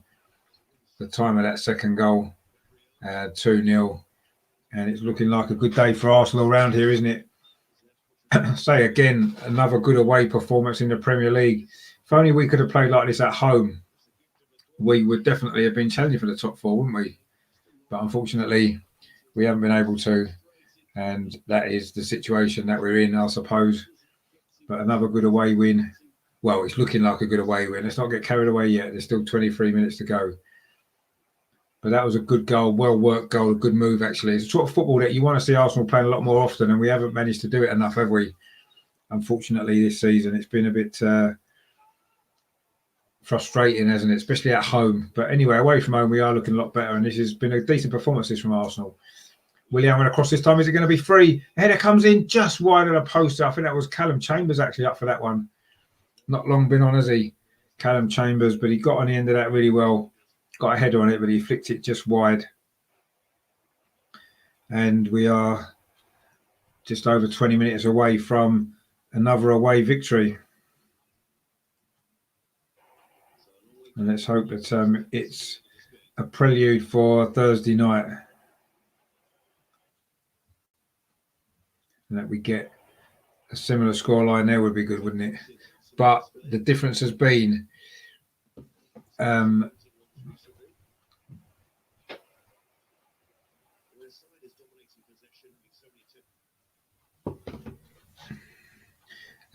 Shane says there, is Balogun and Aziz on the bench? I don't think they are. Hang on, I'll double check. Obviously, you can't get the team from the usual sources because of the social media. But let me just check for you. I don't think they are. Let's have a look. Now on the bench, Leno, Saka, Cedric, Partey, Pepe, Chambers, Mari, and Nketiah and Smith Rowe. So no, Balogun and Aziz are not on the bench at all. So no, they're not. So unfortunately, we're not going to be able to see either of those two, are we? I certainly wouldn't be bringing on the likes of Smith Rowe or Saka now in this game. Or a deflected cross there from, was it Longstaff? Matt Ryan again was alert. Be pleasing for Matt Ryan to get a clean sheet, actually. He's been a bit unlucky in his 2 previous games, hasn't he, that he's played in goal for us. Very dodgy penalty against Fulham he conceded. And also there was that goal against Aston Villa, wasn't it? Which was a rather unfortunate goal to have conceded as well. So he's not had the best of luck, has he, playing in goal for Arsenal in his 2 games so far. So let's hope we can get this clean sheet today. Now Arsenal coming forward again, looking for a 3rd goal. The ball played into Bellerin. Oh, and he's just played shot over the top there. He was put under pressure. Good break. That Bellerin's had a good game today, actually. I know he gets a lot of criticism, and maybe rightly so at times, but I think today he's been decent, and we need to give him credit for that as well. He played a big part in the opening goal, didn't he, as well? And so I think he's been good today, Hector Bellerin. So well done for him. And Joe Linton has... Joe Linton's coming on for Newcastle in a minute, which I know will make a Newcastle fan, John, very happy. Willian with his corner on the far side for Arsenal. That shot from Bellerin must have got a deflection. Newcastle haven't really cleared it at all. Willian now got an opportunity. Can he get a good delivery into the near post? He tries. I think it was Callum Chambers there. Back into the box again. Gabriel's still up there, but he couldn't get the header away. Shot from distance there has gone wide from Granit Xhaka. He's had a couple of efforts today, hasn't he? He was unlucky in the first half with a shot that got saved by the goalkeeper. He's got forward a lot better today, actually, from left back, hasn't he, Granit Xhaka? That's been one of the criticisms that we've had of him, isn't it? They were just checking the offside there against Martinelli for the 2nd goal. He was clearly onside. Could never have disallowed it for that, surely. That would have been really harsh, wouldn't it? But a great ball in, actually. Shows what Martinelli's all about. And Newcastle have made their substitute now. They are actually going a little bit more attacking. It looks like a defender's going off. Actually, Fabian Schär's come on for Fernandes, I think it is. Oh, it's for Clark. So Schär's come on for Clark. Joe Linton was ready to come on. And in fact, Joe Linton's coming on for Almiron, who's, again, speaking to the Newcastle guys, I've got good friends with in recent times. Paul from the Toon Review and Baz as well was on his channel last night. Paul was saying that Almiron's not been playing particularly well lately. He didn't have a very good game today, did he, actually? He's done nothing in this game. He's just been taken off for Joe Linton. So it's not a good time for Almiron. He always struck me as being a player who played with a lot of energy, enthusiasm, and, he always seemed to have a smile on his face, but he didn't contribute much in this game at all. And Joe Linton now, who's just come on, he's playing down his right-hand side. He's maybe better suited to that position and playing as a central striker, isn't he? Let's see what the difference that makes to Newcastle's a team. They've also made a change at the back as well, haven't they? But now Arsenal maybe can come forward. Aubameyang now linking with Ødegaard. Aubameyang out on that far side in the sunshine at St James's Park. Shane says there, I'd take Xhaka off now. He must be the only player never to get a rest. No, he hasn't had a rest, has he? He's played pretty much every game. But obviously he's fit and he doesn't look as though he's tiring. He always gives 100%. So I don't know. We'll see what happens. Problem is, though, I suppose you've got Cedric could come on now, I suppose. But anyway, we'll see what happens. I don't know. I'm not sure if he'll take him off. There's only just over 15 minutes to play. Martinelli now. Falls backwards a little bit, finds Xhaka. Martinelli again finds Xhaka. Gabriel now stepping over halfway. That's just a neat little turn of pace there. Willian can also get a 3rd goal. This will be a great move, actually, but a through ball there looking for a Aubameyang from Willian was actually cut out by Fernandes, I think it was. Good defending, actually, there from Callum Chambers. Wins a header above Callum Wilson. Granit Xhaka now on his near side. Martinelli right on the touchline, actually. Of course, he played a big part in that 2nd goal, didn't he? What a cross that was. Absolutely unbelievable. And a great finish from Aubameyang. His first goal for a long time, isn't it? In fact, I'm trying to remember when his last goal was. Trying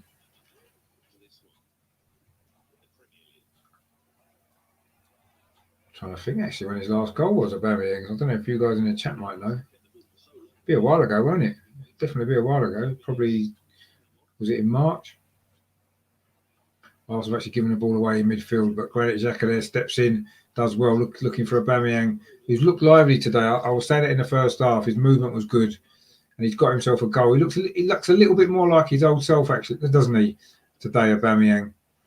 And he has got himself a goal as well. But we've said this a couple of times this season, that when he got a hat-trick against Leeds, when he scored 2 against Newcastle in the previous game, we thought he was going to push on, and he never did. So let's hope that this is the turning point for him. You know, we've got a massive game Thursday. He does tend to be a big game player. He has been for us. Let's hope that that goal today, this goal, will have really helped him. And he's still got time to get another one, hasn't he? Or another couple, actually. He's never scored a Premier League hat-trick, has he, for Arsenal? He's got he got a hat-trick in the Europa League semi-final, actually, didn't he? The second leg away in Valencia a couple of years ago, in that great 4-2 victory that put us into the final. Maybe he's going to get a hat-trick on Thursday as well. Wouldn't that be good? Callum Chambers does well, actually, to win the ball for Arsenal. And now we're coming forward. It's Ødegaard on that far side, cuts in. He wants to get on his left foot, doesn't he? It's a good little ball into Aubameyang, who tries to turn. Oh, and he's got the ball again as he Aubameyang now. Newcastle managed to clear it. The shadows at St James's Park with that big stand is quite difficult to see sometimes what's going on, just because of the way that stand is. But anyway, we'll see what happens with it as it goes along. Where are we now?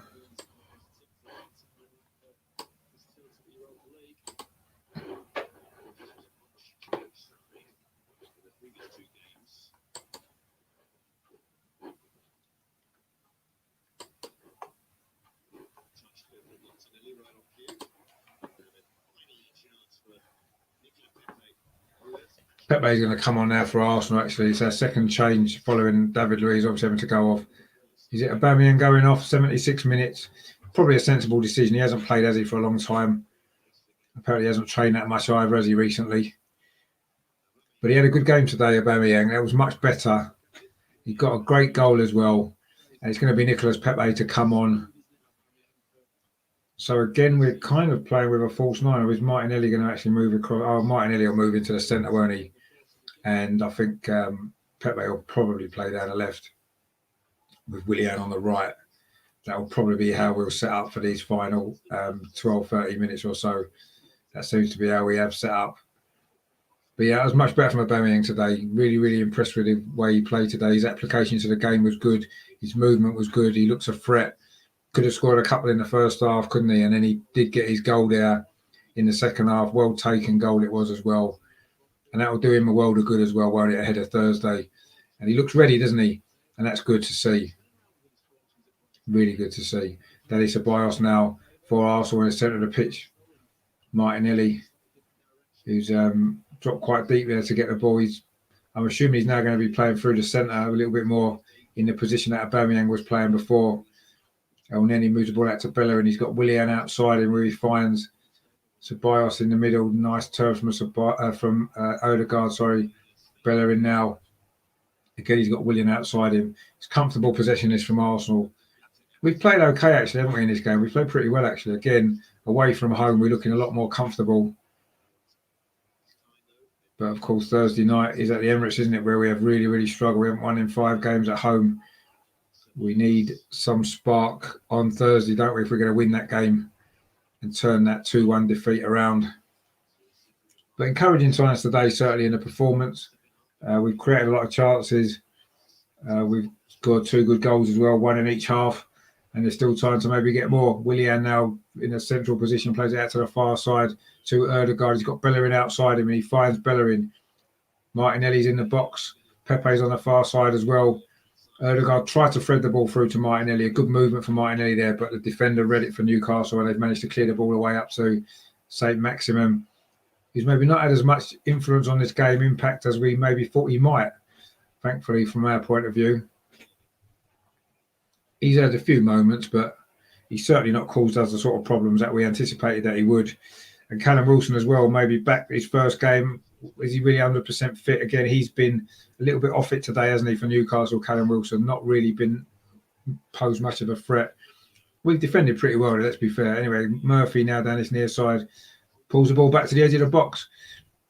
Now maybe Newcastle will get a chance. John Joe Shelby with a shot is deflected. And Arsenal managed to get away with that. Just Callum Chambers manages to scramble it clear. The shot from John Joe Shelby, I think it may well have been on target, actually. I'm not sure how fit Callum Wilson is, if I'm totally honest. But this was better from a Newcastle perspective. Good ball, actually, to the edge of the box. It was Callum Wilson, laid it off to Shelby there. The shot comes in. It actually strikes the Newcastle. In fact, it was Wilson that the shot struck, and Callum Chambers managed to scramble it away. 10 minutes to go. That could have given Newcastle a bit of hope there.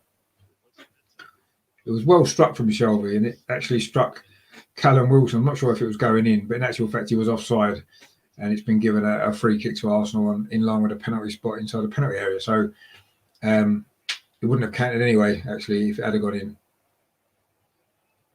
But if Newcastle can score a goal in the next minute or two, it will certainly set up a frantic finale. We've had one exciting finish today. Not quite sure I'm ready to take another one quite yet. But anyway, it currently is 2-0 to Arsenal, which is nice and comfortable as we like it. There is, 9 minutes of normal time remaining. There'll be some stoppage time, of course, I'd imagine 4 minutes or so. There's been some substitutions. There's been a goal. There's been that injury to David Luiz as well, unfortunately. Sad to see that was actually. But anyway, Newcastle now coming forward, a long ball, played up this near side towards Jacob Murphy, I think it was, to Joe Linton, sorry. But it's gone straight out for a throw to Arsenal. Joe Willock's there in the stands, of course, on loan at Newcastle. Can't play today due to the loan rules. You can't play against your parent club, vested interest and all that kind of stuff. You can understand the reason why they do that. And Newcastle have lost that threat, haven't they, from midfield? He's come on, hasn't he? Made a big impact in the last few games, Joe Willock, with goals for Newcastle, important goals that's won them points, and ultimately he's going to keep him up. Despite a defeat here, I still think Newcastle will stay up. And Joe Willock's been a big part of that with the goals he scored recently, hasn't he? And I'm sure he'll contribute a bit more in the final few games of the season as well. Just interesting to know what happened at the end of the season. Will he move on to Newcastle permanently? Can a deal be done? 20 million's been touted, hasn't it? It says there Shane says the United game's been delayed. Players still in the hotel. Oh, okay. Well, I mean, you could say that's a proper protest, I suppose, but ultimately we've got to be careful for Thursday, haven't we? We can't disrupt that game. Do it for the next home game in the Premier League the next weekend. Do it then. Don't do it on Thursday. That's all I would say. That game's more important than a protest that we can do any time in the next couple of games. We don't have to do it on Thursday, do we? And I think it's important that I know what will happen. Arsenal fans will see what's happened at United and think that's what we need to do on Thursday. No, we don't. We can do that next weekend for the home game in the league, but certainly not on Thursday. I would beg everybody not to do anything on Thursday. We need to focus on the game. We need to let the players focus on the game and not worry about anything like this. They've delayed the kickoff there. So the last thing we want on Thursday is all that going into that game. That's just going to play into Villarreal's hands, isn't it? It's going to make the job even harder. So the game's more important than this, isn't it, on Thursday at least? So please do not do anything like that this week.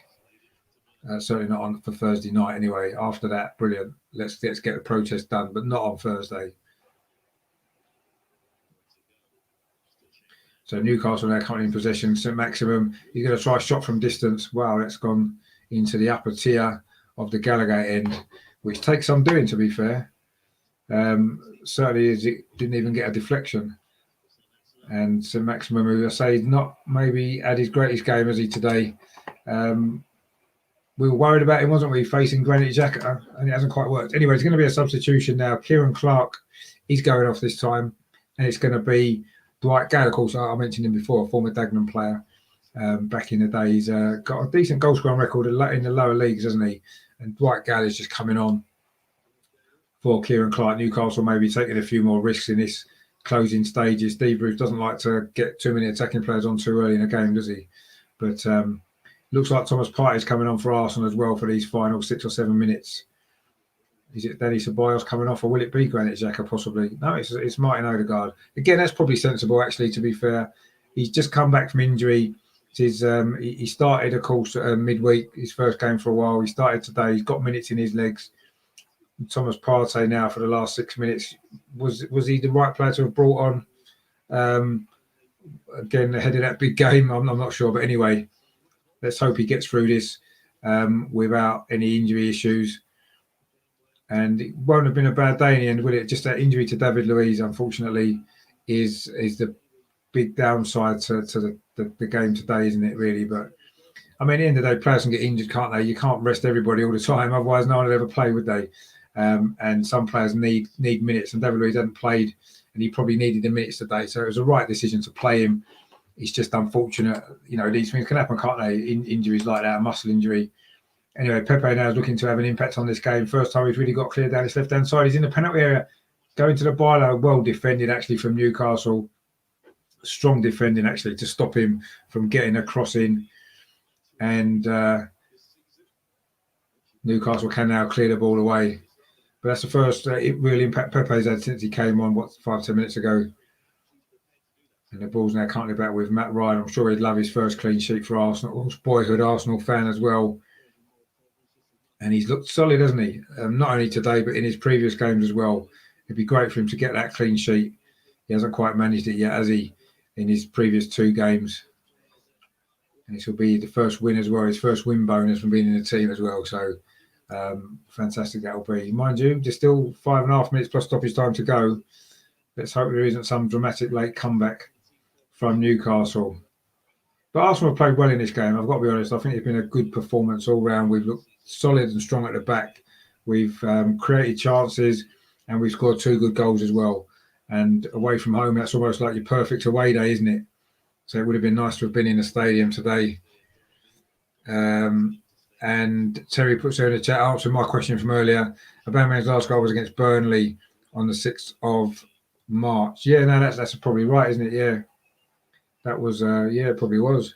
That's a long time ago, isn't it? 2 months without a goal for Aubameyang. Yes, he's been out of the team a lot. But he played a few games after that, didn't he, without scoring. Maybe he was still suffering from malaria. They also got a counter-attack on here. El Neni plays it through to Ceballos. Can he get the ball across the box? Pepe there, waited for the ball. Wasn't a great pass. It was maybe, it was kind of telegraphed a little bit and Newcastle could clear it away. Not great play from Ceballos. He needed to play that in a bit earlier. Maybe first time.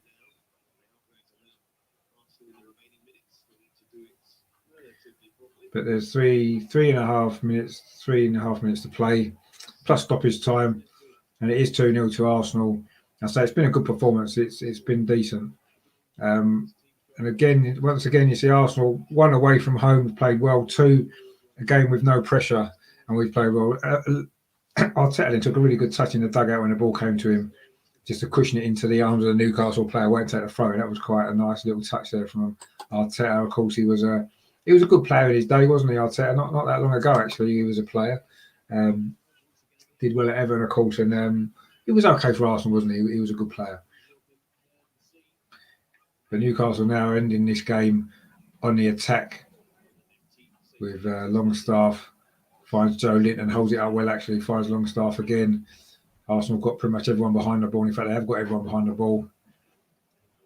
Just working hard to keep Newcastle at bay. The last thing we really want to do is concede a goal now to spoil what's been a really good performance. Terry says there, Man United winning 1-0. I'm assuming it means the women, because the men's game's been delayed. It doesn't really matter too much now, does it? As long as they only win. Oh, Matt Ryan took another good catch there under pressure. As long as they don't win 12-0 or 15-0, I'm not particularly worried about Man United now. We managed to get that victory. So I expected them to win that game, and I expect they'll probably get another goal before the end. But it can't be long left, actually, can they? Talking about it. That must be quite a late goal. So I think next week, now we go into that game, and there needs to be a 28-goal swing or something, doesn't there, to stop Arsenal women from finishing third. Let me just check. Let me just double check the table, and I'll let you know exactly what the situation is there. So, yeah, Arsenal have got a 26-goal advantage over Manchester United and a 3-point advantage as well. So Arsenal would have to lose heavily and Man United win heavily next week for that to be turned around, which I'll be shocked if that does happen. And, of course, next week's fixtures are, I'll just get them up for you. We play Aston Villa at 2:30 at home. and Manchester United at home to Everton. So you can't see that swing happening. So it's going to be nice and easy for Arsenal next week. But I will cover that game anyway, just because I feel as though it's it's a good way to finish the season. The last league game for Joe as well, because we are still in the FA Cup. It seems to be a bit hold up in play at the moment. I'm not really sure what's happened here. Matt Ryan has just picked a ball up. Actually, was waiting for Callum Wilson to come and challenge him. Shane said a dirty challenge. I must have missed that when I was checking the league table.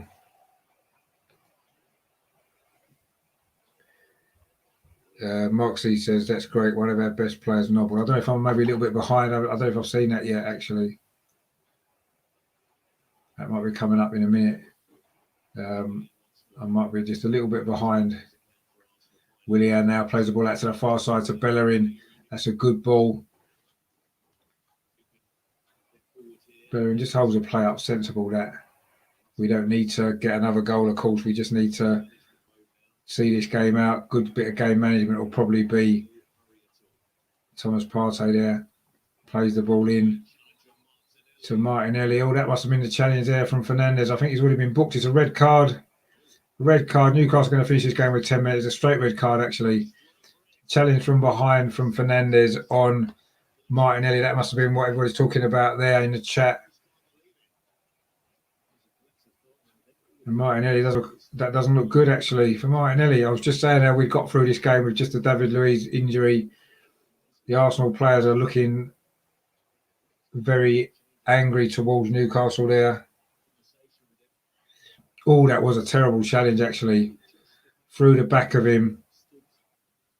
Caught his ankle just as we move into the final minute of the game. Hopefully it's not a serious injury, but he's getting treatment, and Newcastle are down to 10 minutes. Has that gone to VAR?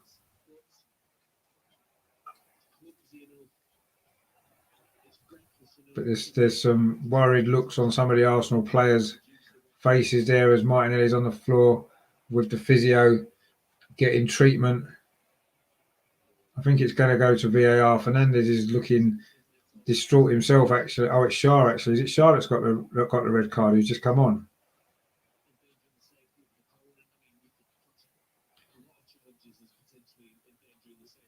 Martinelli's slowly getting to his feet, actually. But he's not moving particularly well. That's a worry ahead, obviously, of Thursday. But it looks like it is Shah that's been sent off the red card for a substitute there. Oh, that wasn't a good challenge at all, was it? Unnecessary as well from behind. There's going to be 4 minutes of stoppage time, which Newcastle are now going to have to play with 10 men. Shah's going off. I don't know if it went to VAR and it's just followed it and kept the decision the same. But Shah is off for that challenge on Martinelli. I'm not sure if Martinelli's going to be able to continue in this game either yet. He's still on the pitch, so maybe he will. But it's pointless keeping him on, as Mark C says there in the chat. Fuck's sake, I'll protect lad, sub him. Yeah, no, exactly. Take him off now. There's no need to keep him on for these final couple of minutes, unless he's got absolutely no intention of playing him Thursday anyway. But he's still hobbling around. Looks like he wants to stay on, actually, anyway. But I don't think he's going to be able to contribute very much to these closing few minutes of this game anyway, by the look of it, as he's hobbling around, trying to run off the injury. He seems to be moving a little bit better now. We've played the 4 minutes of stoppage time, but obviously there's going to be a bit more now with all of that drama that went on just there. Let's hope the injury's not too bad for Martinelli and he'll be fine. Patch him up for Thursday. Will he start anyway? Was he going to be starting anyway? Not sure. Xhaka now on his near side for Arsenal. Finds Danny Ceballos. Finds Xhaka again. Arsenal just need to keep the ball now, don't they? Another clean sheet against Newcastle as well. Be a good way to go into Thursday. A little bit of confidence restored. A good performance, actually, from Arsenal. Professional job. And so he said that's Arteta's reason for dropping him Thursday. Well, yeah, I'm not sure if he was ever going to start Thursday. You know, you look at this team and you think most of the players who started this game were probably ones that I don't think Arteta was going to start on Thursday anyway. I just felt they wasn't going to. Aubameyang's maybe the only one. He wanted to get him some minutes in his legs. He's one of the ones that will probably start. Granted, Xhaka probably because he starts every game anyway. But other than those two, I'm not sure if too many other of these were going to start Thursday anyway, if I'm totally honest. A few have done well to maybe give Arteta a headache a little bit. Martinelli, one of those players. I think Bellerin's done well at right back actually today. El Neni obviously played pretty well, got his goal. William's done all right as well, as it happens. So a few players who maybe have been out of form or a little bit criticised this season have actually played well today. And are they going to come into the frame? Gabriel at the backs have done all right as well. I think David Luiz would have done all right as well until he got injured. But the full-time whistle's gone. It has finished. That's St James's Park. Newcastle 0, Arsenal 2. Professional job from Arsenal today, actually, in a game that you could have said maybe wasn't that important. Newcastle maybe wasn't at their best. But Arsenal played well. Certainly came out of the traps really fast. Got the early goal with El Neni after, 5 minutes. Good strike from the edge of the area after Bellerin had pulled the ball back. Newcastle had one or two moments. But in the end, Arsenal could have scored 2 or 3 more in the first half. And then finally got the second goal midway through the second half. A good move actually ended with Odegaard finding Martinelli on the left-hand side. He put a great cross into the far post and Aubameyang arrived to spectacularly turn the ball home. We've had a couple of little injuries there. David Luiz had to go off with what looked like a hamstring injury. Martinelli got absolutely taken out there right at the end, which saw a red card for Fabian Schär for Newcastle. And I don't know how bad that injury is. I'm sure his ankle will be swollen very soon. But it's been a decent performance from Arsenal. It's been a good victory and a decent result. And it's been a good day for Arsenal in total, with the Arsenal women winning earlier as well. So it's been a good afternoon for Arsenal. Shane says there, Martinelli and Gabriel had a great game. And he says, thanks, we should enjoy the rest of the day. Yeah, and you too, mate. Thanks for tuning in. I might put something together later on for a sort of a fan show. I want to try and get John on, the Newcastle fan, maybe have a chat to him. If I can maybe organise that for a bit later, but I'll see. I'm quite tired now. I've been on for 3 hours, obviously with the women's game as well, but it's been worth it today. It's been exciting because we did get the 2 victories, of course, that we wanted and we needed today, which is nice. 2 Arsenal victories on one day. I've spoiled you, haven't I, today? Let's be honest, with the coverage that I've given you, which is great. So that's going to be really good. So yeah, let's enjoy, as Shane says here, let's enjoy the rest of our day. So it was, earlier on, if you missed it, Arsenal women did win 2-1 against Everton. Late goal. It was a penalty, the final kick of the game from Kim Little, after Katie McCabe had given Arsenal the lead. Everton did equalise midway through the second half, but Arsenal got the win they needed. So last gasp penalty from Kim Little to win 2-1. That basically seals third place, in the WSL and Champions League football next season. And then, as we can see on the screen here, Arsenal gone up to Newcastle, 1-2 in the Premier League. A decent performance from Arsenal from start to finish, really dominated the game, got the goals at good times as well. And yeah, a good performance from Arsenal. They took the lead after 5 minutes. Mohamed El Neni, his first ever Premier League goal, good strike from the edge of the area after good work down the right from Hector Bellerin. And then the second goal, midway through the second half, a good move. Martinelli's cross from the left-hand side and Aubameyang turned it home, his first goal for 2 months. And much needed as well ahead of Thursday. Terry says there, well done, Richard, on your double whammy today. Good day for us. You smashed it, mate. Yeah, thanks a lot, mate. Stay safe. Hear from you soon. Cheers again. No, thanks for watching, Terry. Thanks for staying with me throughout as well. Always appreciated. Thanks to Shane as well, Mark C in the chat, Kevin, of course, as well as usual, and a few people that were watching the women's game, Corby earlier on as well, who Kefti as well. Nice for you guys to be in. Russ as well, all you guys in the chat, brilliant. And Deanzo as well earlier. I hope you enjoyed the Newcastle game as well, from Holland, which was nice to see. And Gary was in the chat at the beginning as well. So yeah, thanks to all you guys for watching. Thanks for supporting the channel. If you haven't done so, please subscribe. It's the buttons down in the corner there. and please give it a like before you leave as well if you've enjoyed it. I'm not sure exactly when I'll be going live again at the moment. There's a few things I've got planned for early next week, which will be revealed later on. So there is some great stuff coming up on the channel this week, as always. And of course, the Thursday night is going to be building up towards that. I will do a review video of this game as well, going out tomorrow. I say there is some special stuff planned for the early part of this week. More details will be released later on that. So please stay tuned for all of that stuff coming up later on. And enjoy the rest of your evening. And match of the day 2 could be quite good, and then the WSL show after that as well. So good evening, and of course don't forget Line of Duty as well, the final episode tonight. I'm sure you'll all enjoy that. Been looking forward to this all week, I must admit. So it could be a good Sunday all round, couldn't it? 2 wins for Arsenal. A thrilling finale of Line of Duty as well. So, and I say some good stuff coming up on this channel. So I will be releasing a few more details about that in the next few days, or next few hours actually. Terry says, if you can make some more oldies, yeah, there'll definitely be some historic stuff coming this week. I can guarantee you that. Early part of this week, I say more details will be released soon, but yeah, there's definitely going to be some historic content this week as well, so stay around for all of that. So yeah, thanks to all you guys, thanks for watching. I think I need to lie down in a dark room after all that excitement for one day. 2 Arsenal wins in one day. Wow, you know, we've seen there's a lot of buses, aren't there? You wait months and months for a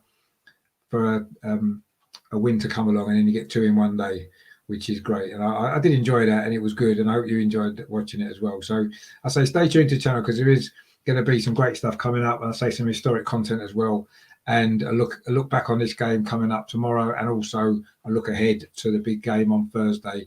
I say, if you are wanting a protest, please don't do it Thursday before the game. Don't disrupt that performance. Don't disrupt anything to do with the preparations for that game.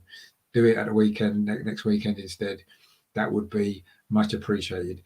So anyway, there you go. Thanks for watching. Thanks for staying with me for over 3 hours. I do need a bit of a lie down now and some proper food. So yeah, thanks for all your support, and I say look out for some great stuff coming up on the channel the next couple of days. You're going to enjoy it, I promise you. It's going to be really, really good. Some great guests coming on, some great shows coming up as well, so please stay tuned for that. And in the meantime, as always, come on you Gunners, great performance today, got 2 great victories, so excited. What a day to be alive. The sun's out, Arsenal have won twice, I've been on for 3 hours. Brilliant. Speak to you all later on, guys. Take it easy. See you soon.